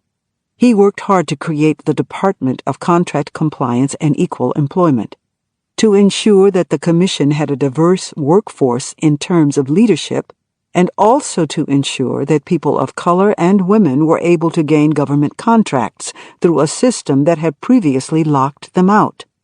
When he came into office, probably fewer than 5% of the county's contracts went to women, small developers, or African American businesses. It was the same problem I had confronted when building the center.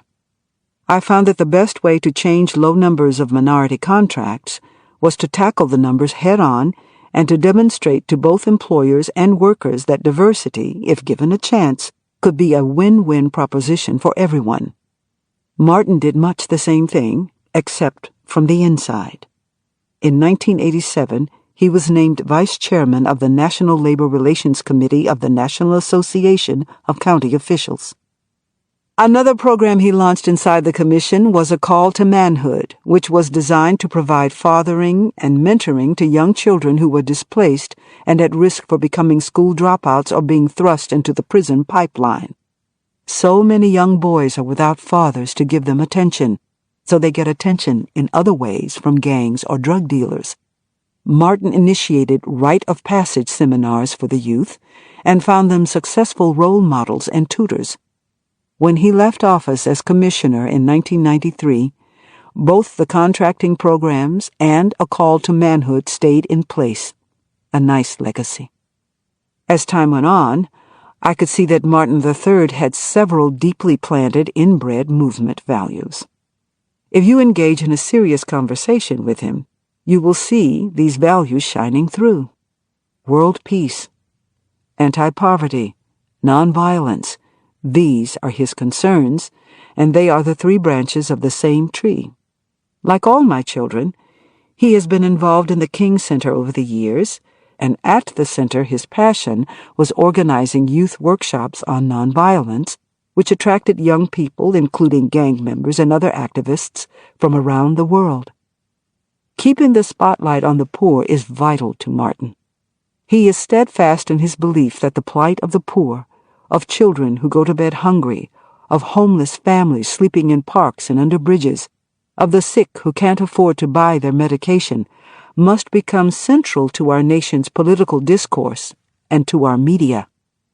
Martin III has a novel idea that I think would go a long way toward addressing poverty. He's looking at creative ways to revitalize Martin Luther King Jr. thoroughfares. All over America, he says, there are close to 1,000 of those thoroughfares, and unfortunately, many of these streets bearing the name King are blighted. He applauds those politicians who led the way to name these avenues after his dad, but he is bothered that they do not follow through with funding for them. What a difference it would make if the government and business communities got behind a revitalization of these streets. With the right funding in these areas, people could have decent schools and housing so they could sustain themselves. This alone would help create a notable number of jobs and make a dent in unemployment. Unfortunately, so far, other political priorities have overshadowed this idea. Marty's beliefs have also led him to become an outspoken opponent to the death penalty. He is fond of saying, "If we believed in an eye for an eye and a tooth for a tooth, most of us would be without eyes and without teeth." I'm also proud of his campaign to thwart the continuing tragic practices of police shootings of unarmed black men. In 1997, I was proud that he was unanimously elected the 4th president of the SCLC during the 40th anniversary of the civil rights organization Martin co-founded in 1957. As president, Martin III helped establish new SCLC chapters, led protests to change the design of the Georgia state flag, which still feature a large Confederate image, and to remove the Confederate flag from the State House grounds in South Carolina. He also held hearings and focused national attention on police brutality. At the 37th I Have a Dream anniversary on August 27, 2000, Martin III and New York activist Al Sharpton led a gathering of thousands at the Lincoln Memorial, where they demanded an end to police brutality and racial profiling. I introduced both Martin and Al Sharpton at that gathering. The crowd grew enthusiastic as it became obvious that neither of those two were going to sugarcoat anything.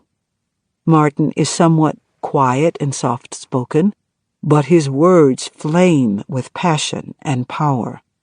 He told the crowd that America has not fulfilled his father's vision for racial justice, and he took the police to task for too many cases of police brutality and too many fatal shootings of unarmed men.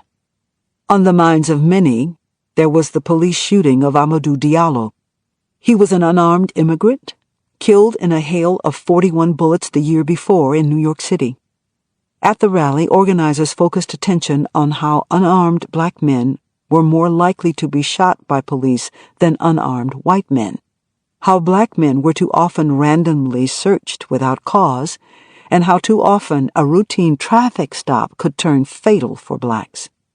Martin told the crowd that he was still awaiting the day when we can raise our children to respect police first and fear them last. He also seized the occasion of the I Have a Dream anniversary rally to hold public officials accountable, just as Martin and I always tried to do.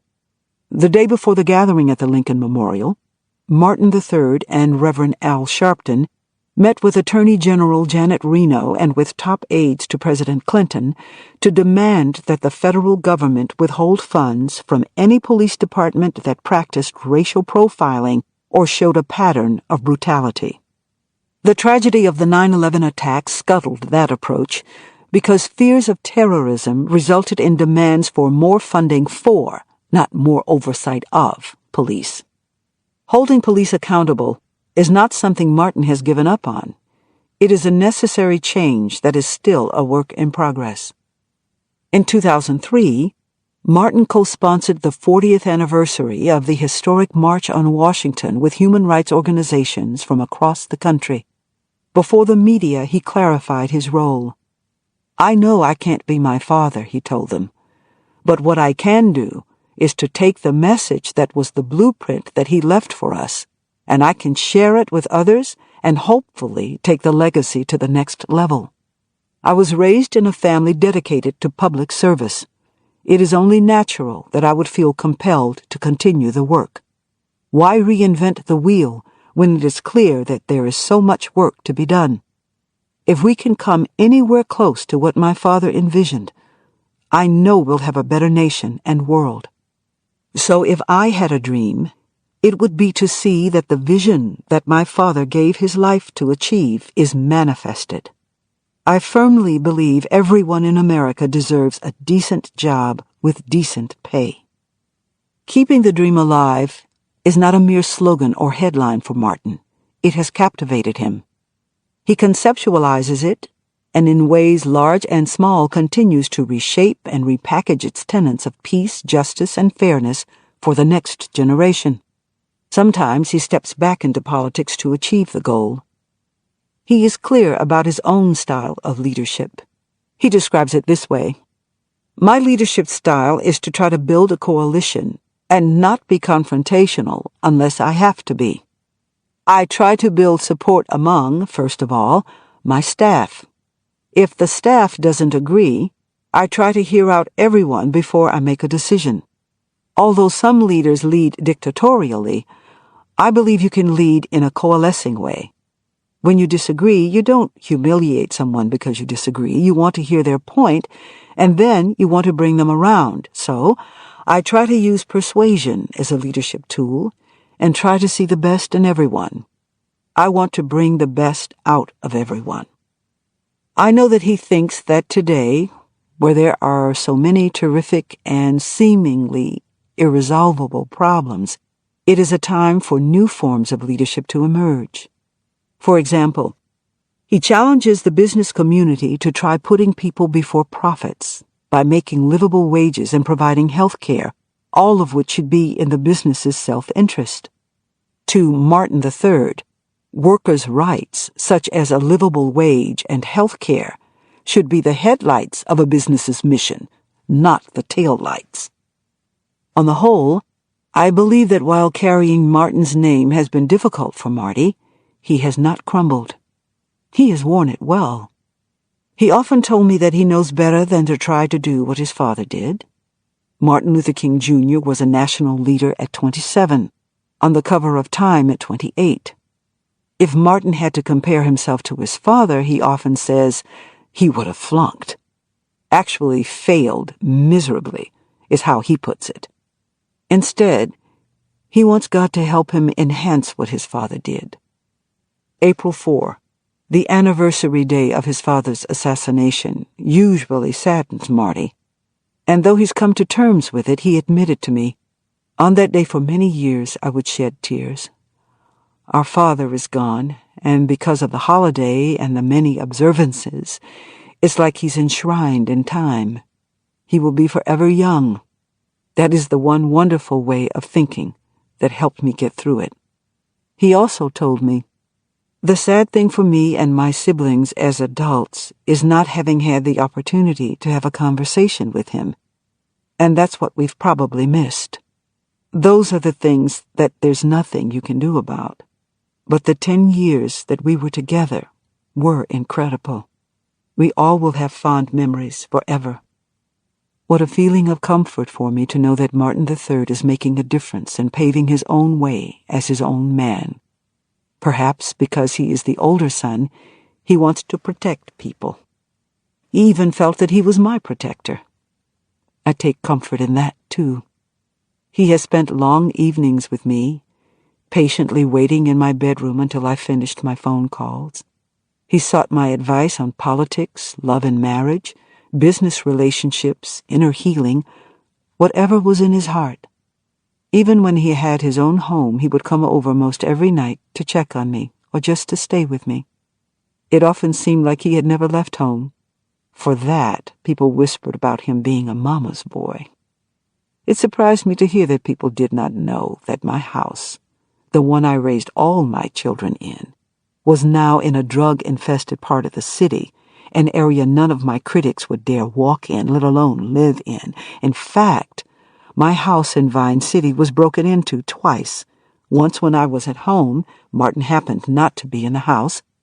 I fell asleep sitting up in my bed after reading some papers. I was briefly awoken by a noise and thought a picture had fallen, and I just went back to sleep. I discovered that a burglar had been there only when I woke up the next morning, and Pat, my beloved personal assistant, arrived and told me that a brick had been thrown through the living room window, which faced the front of the house. A walkie-talkie that had been in its charging station in the kitchen was missing. Only by the grace of God did I avoid being beaten, raped, or murdered. The police eventually caught the man who broke in. He was a drug addict and had sold the walkie-talkie to someone who ended up using it, which allowed the police to trace it back to the burglar. During the interrogation, the burglar apparently told the police he had actually stood over me for a spell, considering what to do with me. They discovered that he was responsible for the rapes and murders of 3 elderly women in the neighborhood. Why did he leave me unharmed? Maybe he recognized me from the pictures in the living room, or maybe he saw a picture of Martin and me in the bedroom. I know for sure that it was just not my time to die, which is to say, I was grateful that Marty would come to watch over me and put my safety before his own comfort or pleasure. Deep inside Martin III are the will and the strength to love unconditionally. We talk about this sometimes. He sincerely believes, much as both Martin and I, and of course much like his granddaddy, Daddy King, believed, that love is the antidote to racism and self-hatred. His source of love that springs forth outward begins within, Martin likes to say. People really have to develop a true love for themselves. It helps to take account of one's self by writing down all the bad and good qualities you have and strive to eliminate the bad. Then say, even though I have those problems, I love me. He feels that you really have to love yourself before you can even begin to love other people. In 1990, he showed his ability to correct a wrong when he made a disparaging remark about homosexuals. After meeting the gay rights leaders, he apologized and referred to his words as uninformed and insensitive. Just imagine a hot sunny day, Martin and me sitting in lawn chairs in our backyard, sipping lemonade and chatting about our children as proud parents do. I could see Martin and me scrambling to conclude what qualities our eldest son received from each of us. I think we would conclude that in some ways he resembles both of us. Tender-hearted, passionate, determined, patient. And even with the weight of carrying the King name, he has found a way to achieve inner peace and outer strength as he faces the ups and downs of trying to advance the causes he was born and bred on, but doing things his own way. He has taken the advice I offered to all my children, not to become a prisoner of the King name, but rather to always be your own best self. Dexter, named after the first church Martin pastored, was only 7 years old when his father was murdered. He was always a deep thinker, prone to analyzing instead of accepting. Over and over in the aftermath of his father's murder, he would ask, "Why did my daddy die? How did he die? What's going to happen to the bad people who shot him?" Sometimes I felt as though he was asking the same questions repeatedly to get attention. Being the second son and the third child can make it hard to find one's place in a family. But it turns out he has, and always had, such an analytical mind.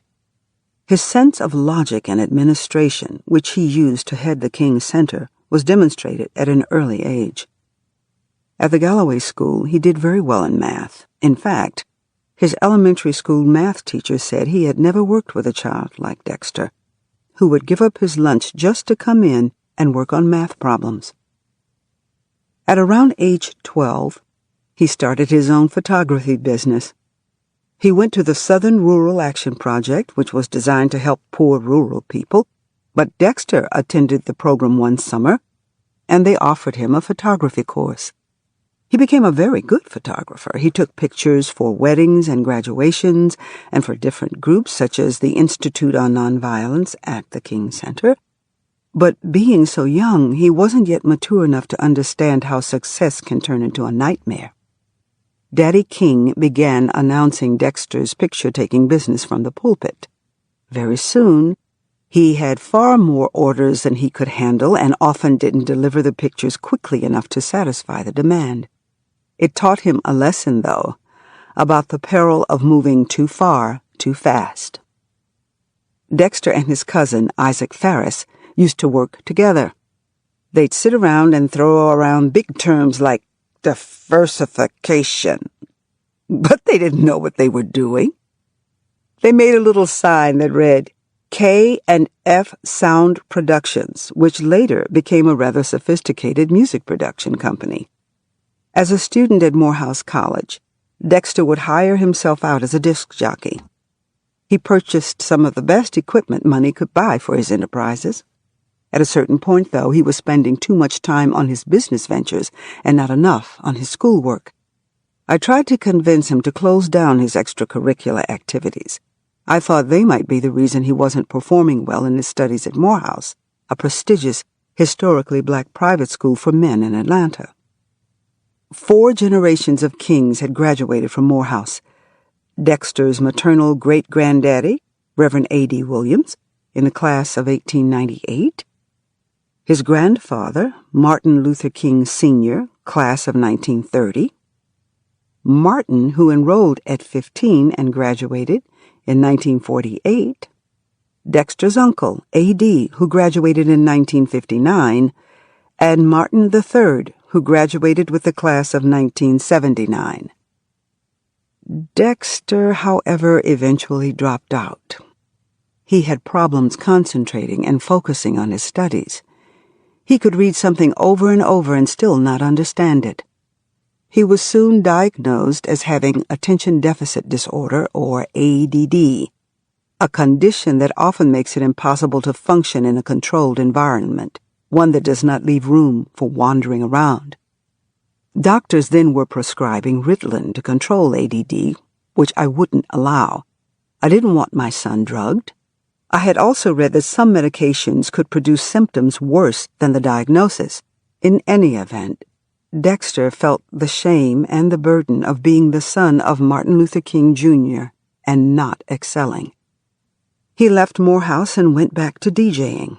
Music gave him meaning and a sense of well-being, but the exit from Morehouse also represented a break with a proud tradition of Morehouse graduates in the family, and this resulted in Dexter feeling like a black sheep, at least for a while. One summer he took a job working in a funeral home. He and his cousin started talking big. They said they were going to buy up a rundown funeral home right off Auburn Avenue and refurbish it. When he came home from work, he would tell us all about his experiences with dead people in the funeral home. He would try to sneak up behind me and put his hands on me, and I would tell him, "Don't you put your hands on me after coming home from a funeral home." It was all in fun, though, and another way that Dexter coped with his grief and overcame his fear of death. In 1982, he went to work for the Atlanta Police Department, and I, as a staunch advocate of nonviolence, faced a dilemma: having a policeman with a gun in my house. This was something I did not allow, so Dexter ended up keeping his gun in the car. He had always wanted to be a police officer. When he was in high school, he actually told the kids that he was a cop.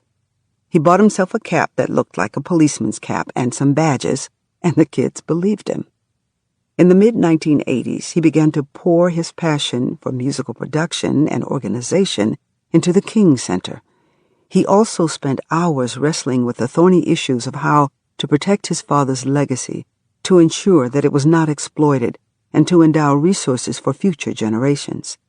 In addition, he hoped to produce more resources, eventually allowing us to contribute to other grassroots organizations. He had innovative ideas about using new technology to tell our story and promote the Kingian nonviolent philosophy. In the late 1980s, I began to contemplate successorship. Too many leaders do not train anyone to succeed them, and this is why there's often so much confusion when a leader is incapacitated or dies. I felt that it would take time to train whomever I put in place to head the center. Besides, I always felt that young people ought to be trained for leadership. Yet even as I wanted to let go, it was difficult to actually do so. Here again was the inner tug-of-war between Mrs. King, the institutional parent, and Coretta, the mother of flesh-and-blood children, whom I innately and unconditionally loved and supported. In a real sense, I gave birth to both, the institution, with the help of many midwives, and my natural children, through the love Martin and I shared. Couldn't I hang on to both, to all, to everything? Of course, the answer was no. As founder, president, and CEO of the center, I knew it had come time for me to decrease my role and allow my children to increase theirs. Subliminally, I knew they could not assert themselves as long as I remained a strong presence, but it was quite a challenge to begin letting go. Even understanding that this task would go to one of our 4 children did not make the decision easier. I'm the kind of person who likes to know exactly what's going to happen, especially in a matter as serious as heading the center. I have to have a clear picture of the outcome. If I can't see my way clearly, I often hesitate. Some would say procrastinate. After much prayer, I felt the urgency to step out and proceed on faith. I let my children know how serious I was about the center having an orderly line of succession. In the summer of 1988, I arranged for all of us to meet in a cabin in the northeast Georgia mountains. I picked the location for its isolation. We did not need interruptions. We all sat in a circle, and I asked each sibling about his or her interest in taking this role. Yolanda, who was well on her way to a successful acting career, said, "I'll do it if I have to, but I sure hope I won't." Martin, who was contemplating a political future, said, "I guess if I had to, but I really don't know." Bernice, who was pursuing her doctorate of law and Master of Divinity, said, "I'll handle a part of it if I have to." Then everyone looked at Dexter, who we all agreed had the best business sense of the siblings.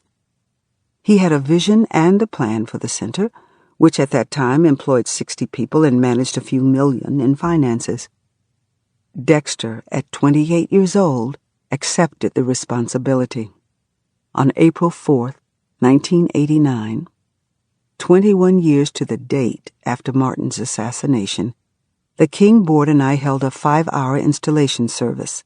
Appropriately, the installation was carried out at Ebenezer, a church filled with our family's history, both joyous and painful. People came from everywhere to celebrate. Motown founder Berry Gordy attended and donated tapes of Martin's best-known speeches. Jennifer Holliday sang. Adam Clayton Powell IV came, along with many other daughters and sons of the movement. In his installation speech, Dexter announced ambitious plans that included training 100,000 activists around the world in Martin Luther King's philosophy and methodology of nonviolence, and to build a $40 million endowment within the next decade. But 6 months later, Dexter resigned. Some blamed me for not getting out of the way. Others blamed Dexter for getting in the way. Many other factors, including consistently negative press, especially in the Atlanta Journal-Constitution, contributed to this disappointing equation. But the major problem was a flawed structure. The board made Dexter the president, I was the CEO, and the Reverend Barbara Skinner was the chief operating officer. Then there was the board chairman and an oversight committee. Dexter soon felt he was sandwiched between competing personalities. He asked for complete authority from the board but never received it. There were also deep entrenched factions on the board. Many of the members were veterans of the civil rights movement. They would not embrace Dexter, who counted hip-hop artists among his good friends and wanted to cater to a younger generation. Undercurrents of talk suggested that he did not have the proper educational credentials to command respect as president. Some thought he needed to be more diplomatic. Others wanted him to be a figurehead. In the end, he felt betrayed and disillusioned. The press reported that we were at war, which was not exactly true. After Dexter left, I went back to my being president and CEO and appointed Dr. Cleveland Denard, the chief operating officer. Denard, a civil rights veteran, had served as president of Atlanta University for 7 years and had earned respect as a management consultant. He was a member of our church, a good friend and supporter, and he agreed to be with us through our reorganization. But 5 years after the reorganization, I ended up with the same dilemma. Who would lead the center into the next generation? It was now 1994. Once again, we looked to Dexter. If he agreed to come back, we thought, then this time things would be different. I didn't know how much he had changed, but I knew I had. Dexter still burned with the same vision, and he had an holistic understanding of how the King entities, the center, the foundation, and the estate, could work together and not against one another. There were some actions I had to take to make this work. I agreed to take the title of founder. I would stay on the board but not be an officer. As long as I was in a prominent position, I realized people would not deal with Dexter. They would go around him to talk to me. This time around, when people came to me, I would tell them I was not in charge and would send them to Dexter. When I went to the board to propose Dexter's return, there was resistance. I was sympathetic to their concerns that they have the right leadership. We had quite a reputation at the King Center for not getting the right people. But I reiterated the importance of institutionalizing Martin's legacy and restated my support for Dexter. Finally, the board agreed that there should never be a time when a King family member did not lead the center. I had to get the young people prepared. I made it clear that, my personal feelings notwithstanding, I needed to step aside before I became too advanced in years, unable to focus, to be alert, or get around. This time the board seemed to sense that we had reached a point at which change had to come. During a very emotional meeting in October 1994, Dexter was voted in as CEO. The board made very positive statements about him and the future-looking leadership he represented. They thanked me for my dedication while embracing him. It was virtually a complete turnaround. The experience was so meaningful and humbling for Dexter that he broke down and cried. Later he confided in me that the tears were an embarrassment. Reassuring him, I said, Dexter, the tears helped people see you as a human being. You have feelings just like everybody else. Maybe people see you as being indifferent or cold or unfeeling, but now they see you in a different light. And that will wrap this week's segment of the book study session, My Life, My Love, My Legacy. I was looking. Dr. Bernice King, one of Mrs. King's other children, she is the current CEO of the King Center in Atlanta. I was just checking on that as the segment was concluding. If folks have commentary, thoughts that they would like to share, feel free. Chime in. The number 641-715-3640. The code 564-943 pound. Press star 6 if you would like to participate. I'm looking. I think we should be done next week. I think maybe. I'm not sure.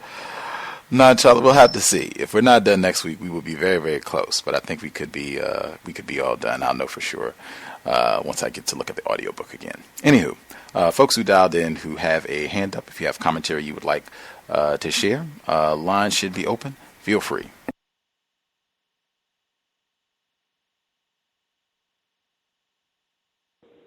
Can I be heard? Yes, ma'am.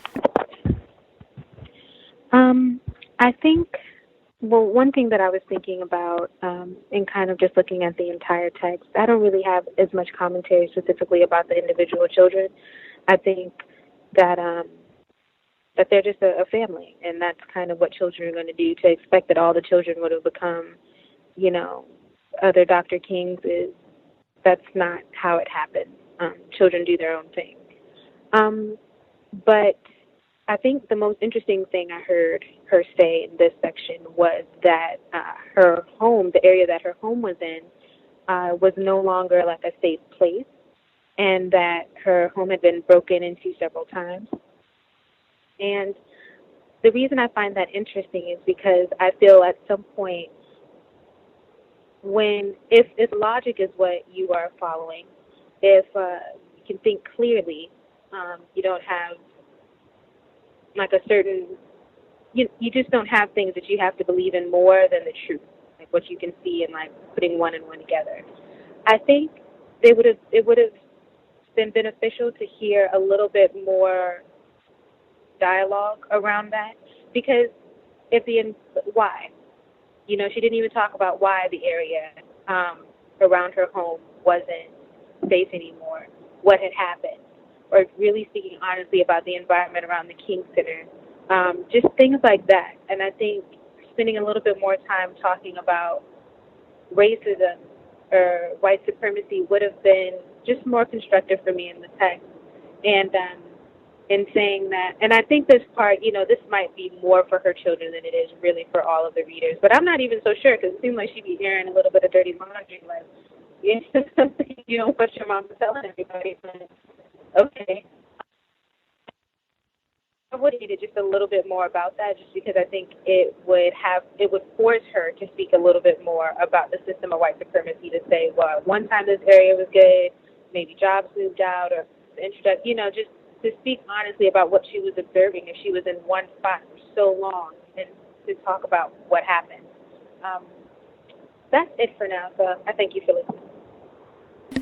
Indeed. I was thinking that too. Like, if I was one of the children being discussed here, I don't know how I'd feel about her telling the world about that time I played a prostitute in my childhood theater experience. But yeah, anywho, other folks who dialed in who have a hand up, if you have commentary, feel free.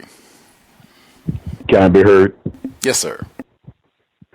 Right on, Miss Emmy. I was going in that direction also. I'll just go through my notes. I have here, number one, the objective thing to switch from countering racism and white supremacy to comfortably coping with racism and white supremacy, through the quote-unquote electoral process, which is code for refined racism. Everything comes up white supremacy when it comes to white people being in charge of things. I don't care if it's quote-unquote Christian church, becoming a elected official. It doesn't make a difference, but it's seen to not just Mrs. King, but the overall efforts. And I would say the usual suspects are very, very cunning on to persuade their victims into going into levels of confusion that they would like them to go into. And that was taking part a lot in the 70s and the 80s during that time. Number two, she's mentioning about, and this kind of like gives more and more evidence if someone would like to know on who's more confused on the global system of racist white supremacy, white people or their victims. We can talk about the results of racist white supremacy, which is poverty, no peace, and on down the line in the list. But we don't know how that comes up. What is the problem that brings that about, and what it is and how it works. I put it that way.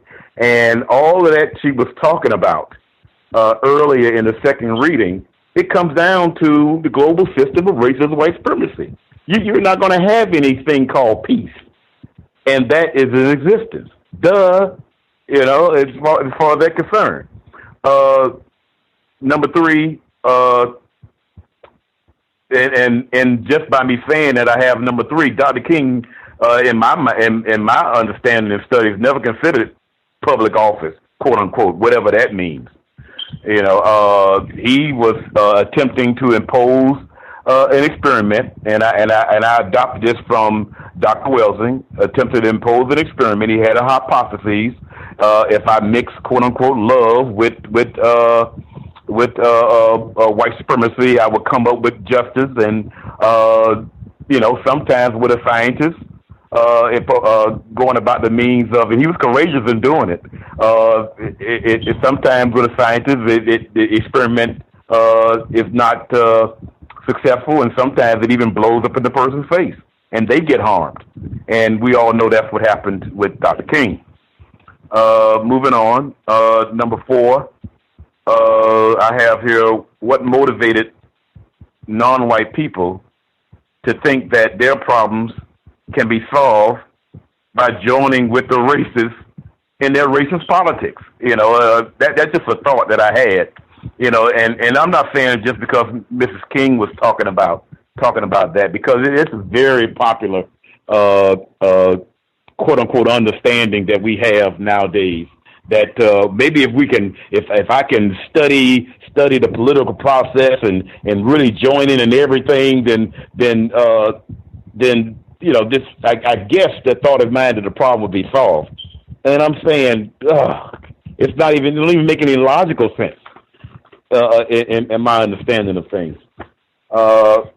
Number five, because I'm basically, my notes were based on what I heard through the reading, and something was mentioned about here's that cliche, holding someone accountable, and I asked, powerless people cannot hold accountable powerful people. That just doesn't make any sense at all.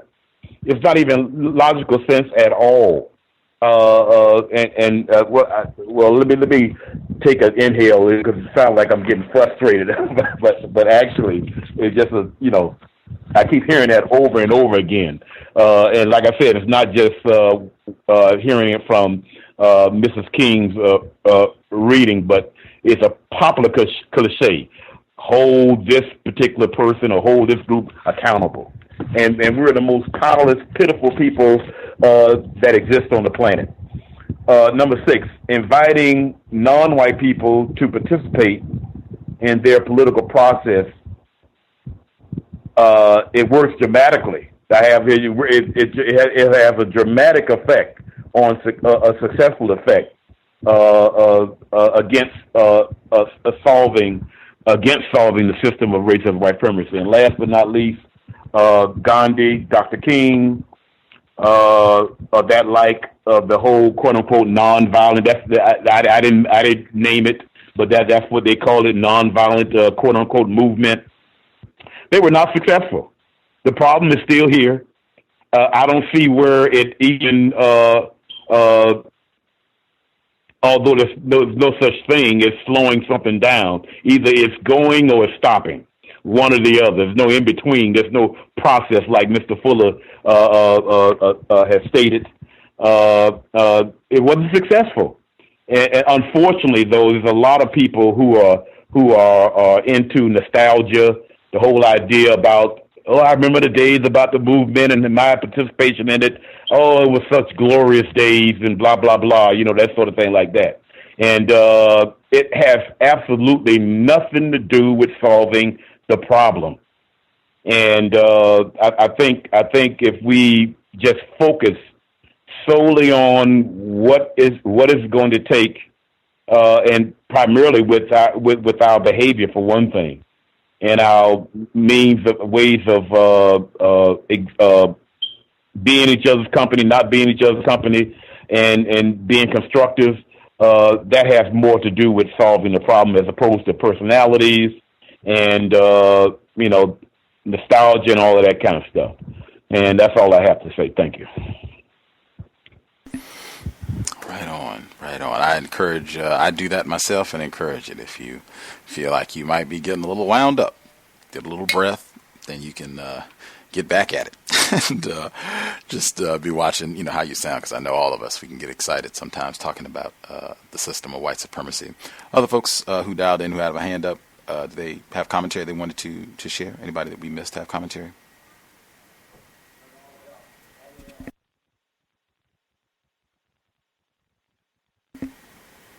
I reckon folks are good for the time being. Some of the things that stood out, I thought great points everyone made during the first segment. I was also thinking, racists, one of the things that they, major things that they do in terms of practicing white terrorism, when a black person dies, particularly a black person who, invested their time and energy in working against white supremacy, they will go to work, totally distorting and lying about what they did and what their views were and what have you. So I can totally understand Mrs. King, their children, placing great importance on saying, we're going to protect my husband / our father, to make sure that people are not talking crazy or just trying to use and exploit his message or distort, his message and what he was about. I totally understand that. And I was even thinking for a while, so you get, I think, retired firefighter during the last segment. I think he referenced it as a shrine to her husband, the King Center. I was thinking, even, if that's to a large degree, let's say that's accurate. They do some other events and other things like that. But let's say to a large degree that's what it is, just for argument's sake. Even if that's so, if, hey, you can get a center constructed where, you're able to employ, makes black people have a job, you can employ yourself where you have a job, and you're able to devote time and energy and be paid to devote time and energy to talking about your father and how he tried to work against racism. Hey, I'm not mad at you. Not that anyone here sounded like they were upset about that, but I was thinking about that as the second portion was concluding, because that is such a major such a major aspect of how white people terrorize and confuse us, really.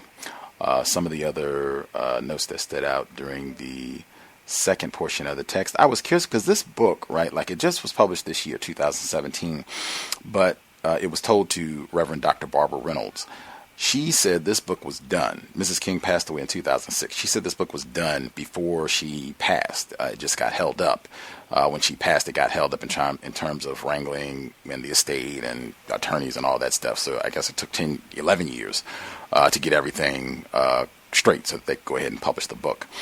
But I'd be curious in terms of the motivation that went into the book, what they chose to talk about, what they chose not to talk about. I'd just be really curious in terms of what some of those motivating factors were for this text. I've not heard Dr. Reynolds speak about the book in depth, so I'll check that out before we wrap it up, just for my own curiosity's sake. Let's see, some of the other things specifically from the text that I jotted down, making sure I'm not missing notes. Okay.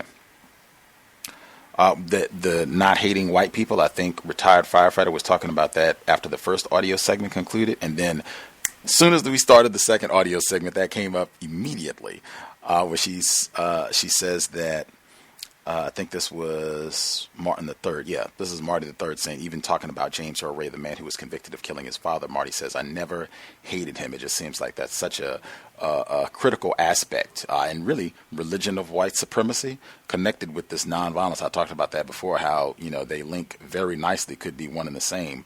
But I can totally understand how racists, they would want us to have this way of thinking. Any random race soldier can come and kill me, my family, brutalize us, heap any sort of, psychic behavior and abusive conduct, heap it on us, and I'm not going to hate him. In fact, I'm going to, invest my life in trying to get that person to love me. Like, that is exactly how racists would want. That's how they would maintain control of the universe forever, in my opinion.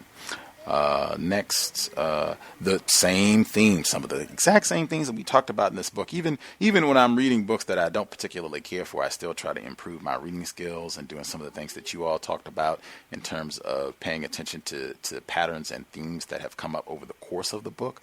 When she's talking about her children, we spent all that time talking about the war against black children in white education systems, and that's K through post-grad, where she says Marty and Yoki were among the first black children to integrate Spring Street Elementary, a public school in Atlanta. The day after enrolling, Marty told me that a little boy had walked up to him and said, "What's your name?" "Martin Luther King III." Marty replied, "Oh, your daddy's the nigger preacher." This is little white boys and little black boys one day holding hands together, right? I mean, and that, like I said, we've seen that. That seems to be the goal, like hanging out, spending time with white people in various capacities, whether it's the Kennedys or these whites in Europe, the white guy she dated in college. It seems like that is such a central, repeated aspect of the text. And I think that's just how we've been trained to respond to racism, white supremacy. If we can have acceptance, validation from a white person, if we can have one or three white pals or sexual partners, that right there is showing that racism is almost dead. Nothing could be further from the truth. We are greatly confused about racism, and this sort of content, promotes the confusion further. Continuing, where she says, a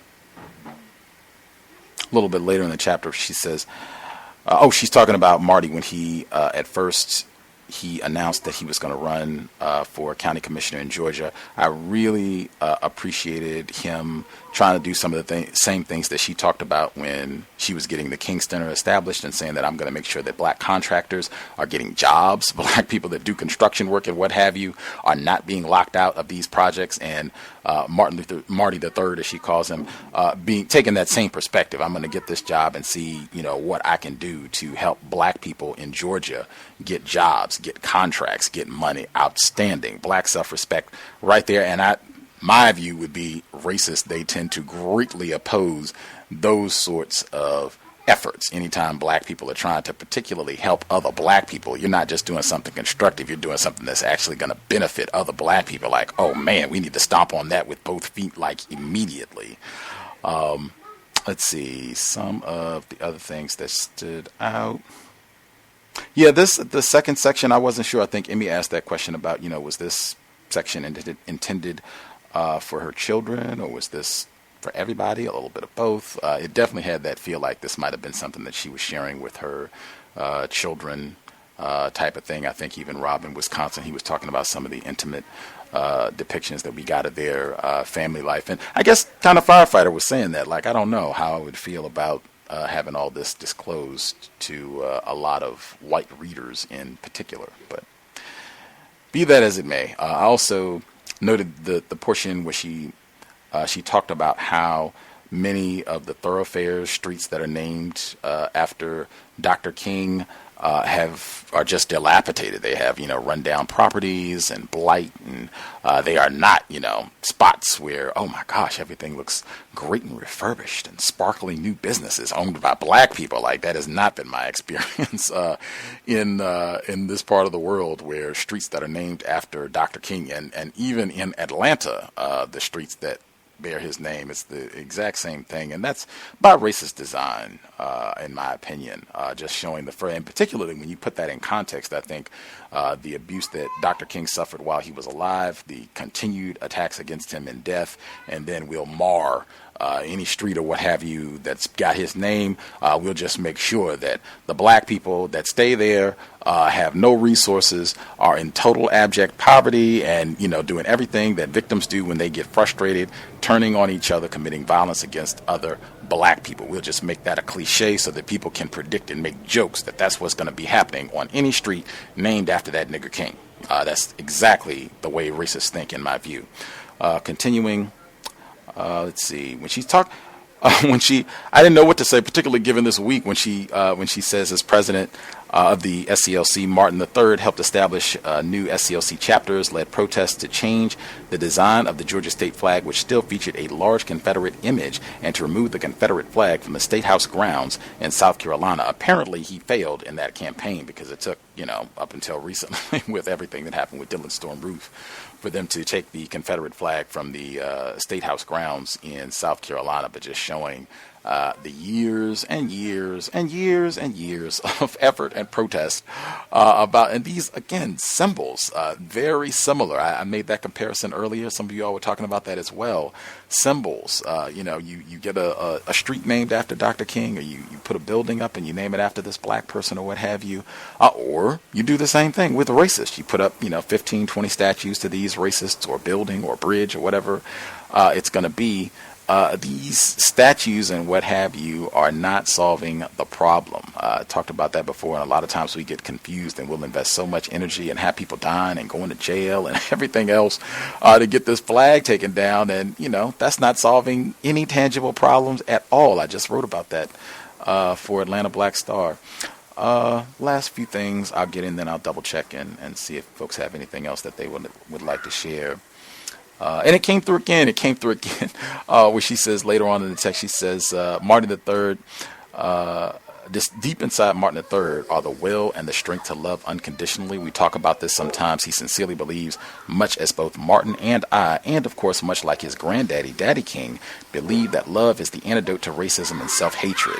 That it just does not make logical sense. I think I referenced that before, where a lot of times we just use a lot of rhetoric in terms of how we talk about and understand racism, white supremacy, and I don't even know what that means. I couldn't even begin to explain the mechanics. Like, I don't have children, but if I had a child and they said love, they're reading this, right? Okay, love is the antidote to racism and self-hatred. So what does that mean? I have no idea. I could not even begin to explain it, to demonstrate, no idea at all. And we just got to be very, very careful when we have conversations on racism, white supremacy, because a lot of times this is what it sounds like. It is not a specific, detailed plan to solve problems, particularly to solve problems that black people have because of whites practicing white supremacy, to solve that problem permanently and specifically. Love or is the antidote to racism does not solve that problem, unless I am misinformed. Did anybody have anything else they wanted to get in before we get ready to wrap this week's session?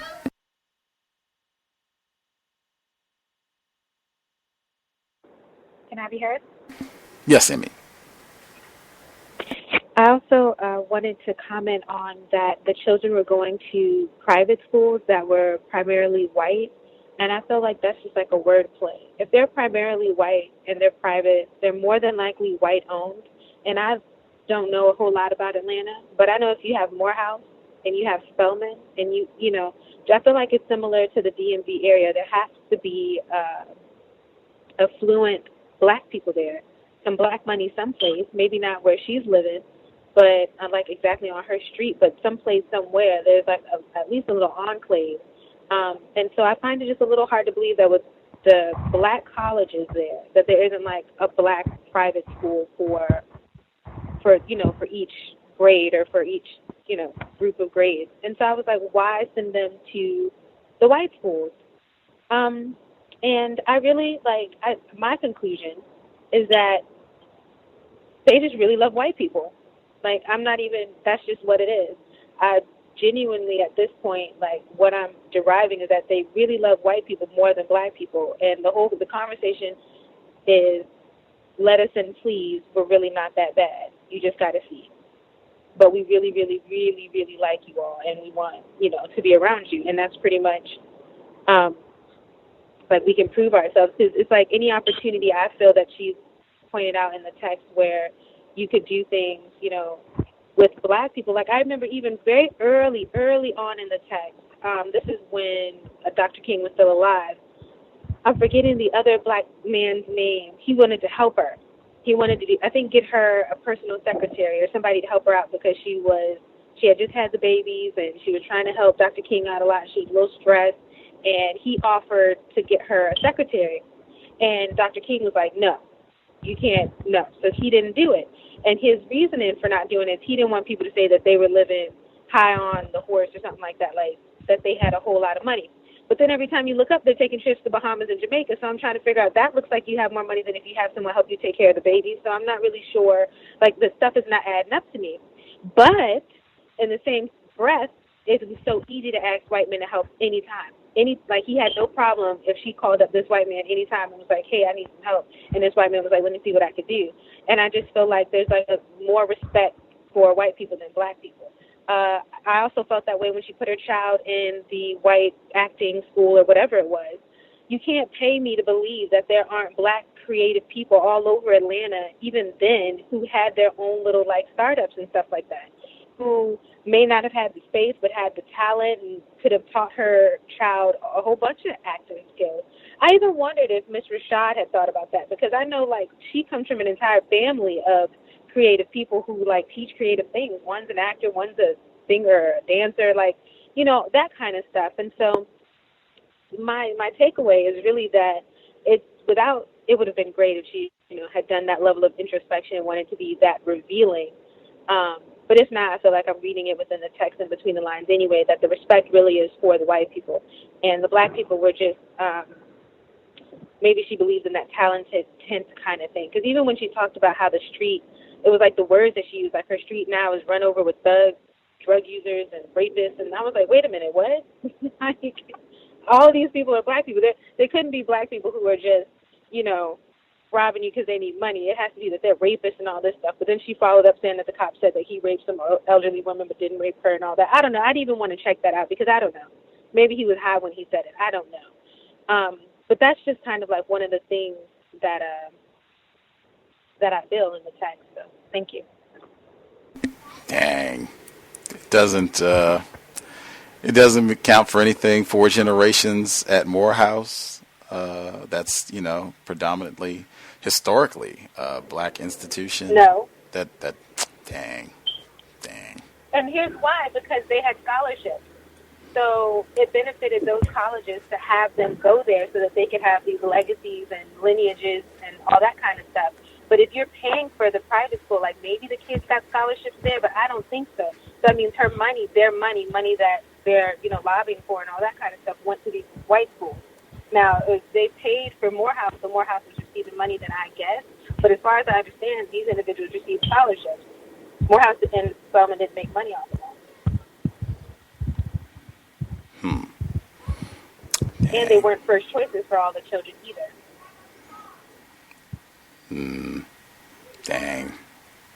There's definitely a undeniable component of the white validation and it seems like a very high value placed on acceptance and having some sort of contact with whites. Just seems like there's a very high value placed on that throughout the text, for generations even, influencing, with the children's schooling choices, where she gives the detail about, I think it was Marty, where he was working with Senator Kennedy's offspring and ended up working, being one of his assistants and what have you. I mean, just, wow, lots of close contact, lifelong, it seems, contact and relationships with these white people. Did other folks have commentary they wanted to get in? Well, I was just listening to the conversation, and I would say that that's I would think that's the difference between as personalities, as maybe political thought, between Coretta Coretta Scott King and her husband, the Reverend Dr. Martin Luther King. From my studies on what he was attempting to do, and in some cases actually doing and saying, that he was going to eliminate a whole lot of white people from not wanting to be around him, all up to the President of the United States at the time, who I think indirectly participated in his death. And similar to Mrs. King, Betty Shabazz basically did some similar things with the children. But in her case, I think she had to do, I'm talking about Mrs. Shabazz, she had to do what she had to do because they were still attempting to kill both her and her children. The nation of, not necessarily the Nation of Islam, but they were they weren't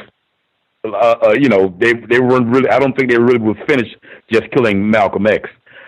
So out of fear, she did what she thought was best interest by moving her and the children up more further in the northeastern part of this part of the world for some kind of safety, and they were around a whole lot of white people through most of their quote-unquote formative years. Maybe something similar with the same reasoning on why Mrs. King did what she did with the children. But also from the situation of, I just think personality-wise, that and also what she was able to share with her children is why they had problems with those, with that type of situation as far as schools or always cohabiting with a whole lot of white people. Because certainly in Atlanta, you've been to Atlanta, there's enough black people to be around of all different levels of income, personality-wise, that But that's how I think about it. As far as the difference between her and her husband. Yeah, I can attest in Atlanta, that is one of the locations, that's one of the few locations that I've been to in this part of the world. If you did not want to see white people, you absolutely could structure your day in Atlanta so where you will have a very low likelihood of seeing any white people if you don't want to. So, yeah, that is a unique environment. As for the housing thing, I think Emmy brought that up as well. Like, when she talked about living in Vine City, I've been there. I think that's close to like downtown part of Atlanta, close to where the Georgia Dome is. She said when she talked about her house being broken in twice and, talking about all the crime in the area. I think we talked about the Atlanta child murderers, so-called, on this program a number of times. I think at least 2, if not more, of the children that were victims in that case were taken from that area. I was a little bit surprised that wasn't mentioned in the book, because I think she would have, or I don't think it.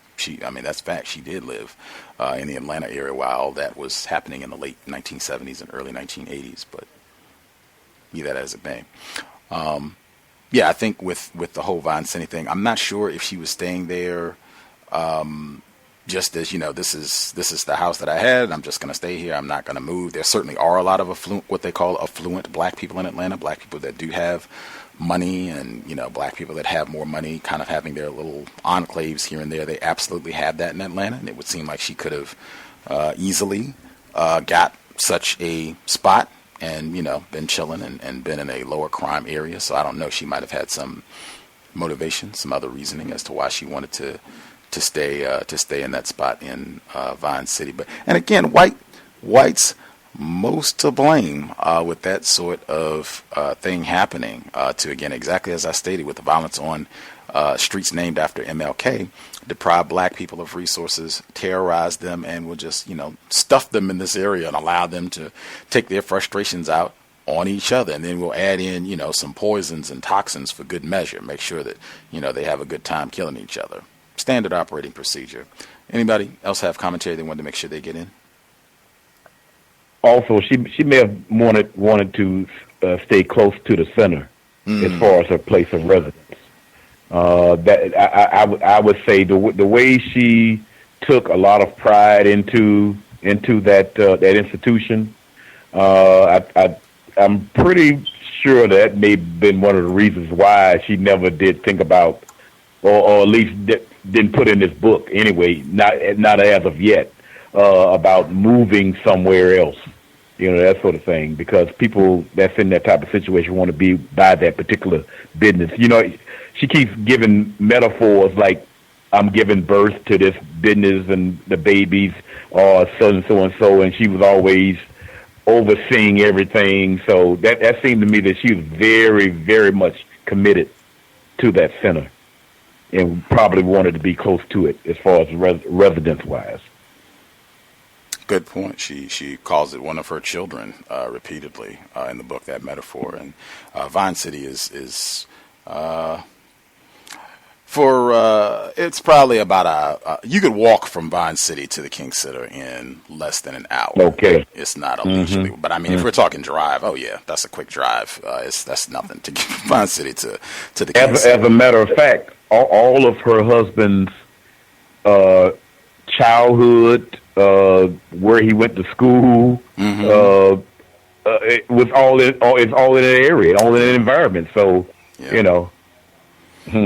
Vine City is easy walking distance to Morehouse College. Super easy. That's where his funeral was held at. Wow. And there are two other things I wanted to mention before we get off the call. Number one, my degree, reading all this makes the world feel really small. It makes me feel really silly for studying what I studied for my bachelor's, because I feel like it's all part of this whole dance of being making a profession out of being like an activist or something like that, and that like my struggle for freedom and for justice on the planet is like something I got to go to school for. It's when it's like, the way I understand how systems work, it will accommodate like a new thing. It will make a new thing so that it doesn't break down. It will figure out how to make sure it stays functioning. And I feel like that's what this is. It was like inevitable that this situation would kind of happen in terms of there being, like the so-called emancipation and then Reconstruction, and you got to have, the so-called talented 10th, that like all of this, the system had to accommodate for it. And so we had to have some type of leaders or whatever, and we had to have, like, all of this, some type of movement, and the movement had to end, pass some legislation, keep it moving, all this kind of stuff to make sure that it kind of, like, adjusted to incorporate the change. And so I feel kind of silly with my degree, because I feel like that's just pointless. That's one thing. And then the second thing is, like, I felt like, I don't know, sometimes I have to think about things a little bit longer, but she really said that her child, Bunny, has gone to college, received whatever degrees, and decided she wanted to be a preacher, pastor, whatever term she used. She gave her trial sermon, and they were so surprised that she sounded like Martin, and they said, well, did you ever let her hear any of the other recordings? And they were like, no. And I'm like, but wait a minute, this is someone who has gone to school. Like, you don't think that she's done her own research or heard or remembered? It's just, like, you're supposed to believe that he's somehow, like, watching her. I don't know if I'm coming across clearly. I felt like she's almost saying that her child was like a little silly or stupid or something like that, in the sense that her child couldn't do her own research and beginning to develop her own preaching pattern or whatever, or trying to make it seem like this is so genetic or something like that. I wouldn't put it past Bunny. Bunny seemed real logical. There was a male caller who mentioned something about Bunny after Dr. King died. Bunny was the only one who was like, I'm not dealing with people. The male caller mentioned that seemed to be the logical response. She was the only one that actually had it. Bunny seems, like a little bit more privy. So I wouldn't put it past Bunny to have done her own research on her own father, because she knew he was a preacher, pastor. How many people went pastor and was like, man, your daddy was real good. When he got on that pulpit, he moved millions of people. It's all recorded. It's not like they had the only recordings. I don't know why. I just wanted to mention that. I felt like that was interesting of Miss King to say. Interesting. That makes logical sense, though. Like, so it's not like you would not have access, right, to getting those audio recordings to hear it from lots of folks. And she went to institutions, schools, and what have you. So, I mean, she certainly would have had a lot of access to hear some of those recordings of his speeches, sermons. Any other commentary folks want to get in? Last minute. Folks satisfied? We'll be here tomorrow. Compensatory call in 9 p.m. Eastern, 6 p.m. Pacific. Catch up on news and notes from the past 7 days. We'll be looking forward to it. Did I miss somebody? Somebody have something they were going to share? Oh, right on. I'll assume folks are satisfied. If folks have a suggestion for next book to read, you can drop an email untiljustice@gmail.com. Might be next week, be the last section. I have to double check at the audio, but I'll know within a matter of minutes. I hope it was a constructive investment of folks Friday evening. Folks not enjoying the book as much. Happens sometimes. I still have learned a good bit. And as I said, I still think reading a book that I don't enjoy as much, I think, is still better than watching Empire, Scandal, whatever other goodies they have waiting for us on Netflix that can just be watched anytime anyway. Thanks again for the folks who tuned in. Again, we'll be here tomorrow, compensatory call-in, and we'll be here on Tuesday.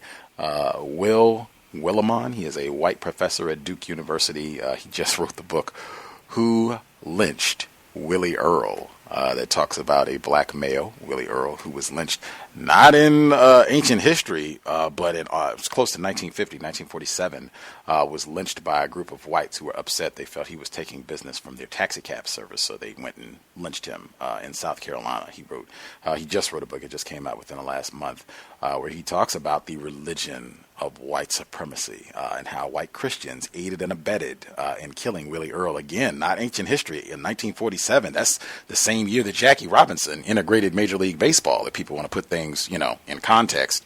But yeah, he just wrote this book. He'll be on the program. And in addition to this lynching case, he also said that this book is about examining his own complicity and involvement in white supremacy. And that's the term that he uses in the book, white supremacy. So we'll be looking forward to hearing from him on Tuesday. Always a hoot to question white people. With that, again, sobriety would be best under conditions of white supremacy. White people are terrorizing black people all the time. Us being intoxicated, whether it's cigarettes, alcohol, cannabis, whatever else it is, none of those substances, poisons, are helping us to eliminate racism. And there's a lot of evidence that us being intoxicated has just made it easier for the Betty Shelbys and Darren Wilsons and Daniel Holtzclaws of the world to terrorize and pillage black people. I think Dr. Welsing and a lot of the other folks that we say we have a lot of regard for, I think they would resolutely, in one voice, say, yes, let us take as much care of our brain computer as we can so that we can be healthy, highly functioning black people with melanin and come up with concepts, strategies to permanently solve the problem, white people. That said, Creator, we ask that you help us remain patient with other black people, victims of white supremacy. We ask that you help us remain patient with ourselves. Remind us to demonstrate the highest levels of black self-respect at all times, in all places, each and every time we are in contact with another black person. It has been time. Replace white supremacy with justice immediately. Cow signing out. Thanks all for tuning in. Nigga, you so brainwashed. I'm a victim, brother. No problem. You're a victim. Goodbye. I'm a victim of 400 years of conditioning. Shut up. The man has programmed my conditioning. Mm-hmm. Even my conditioning has been conditioned.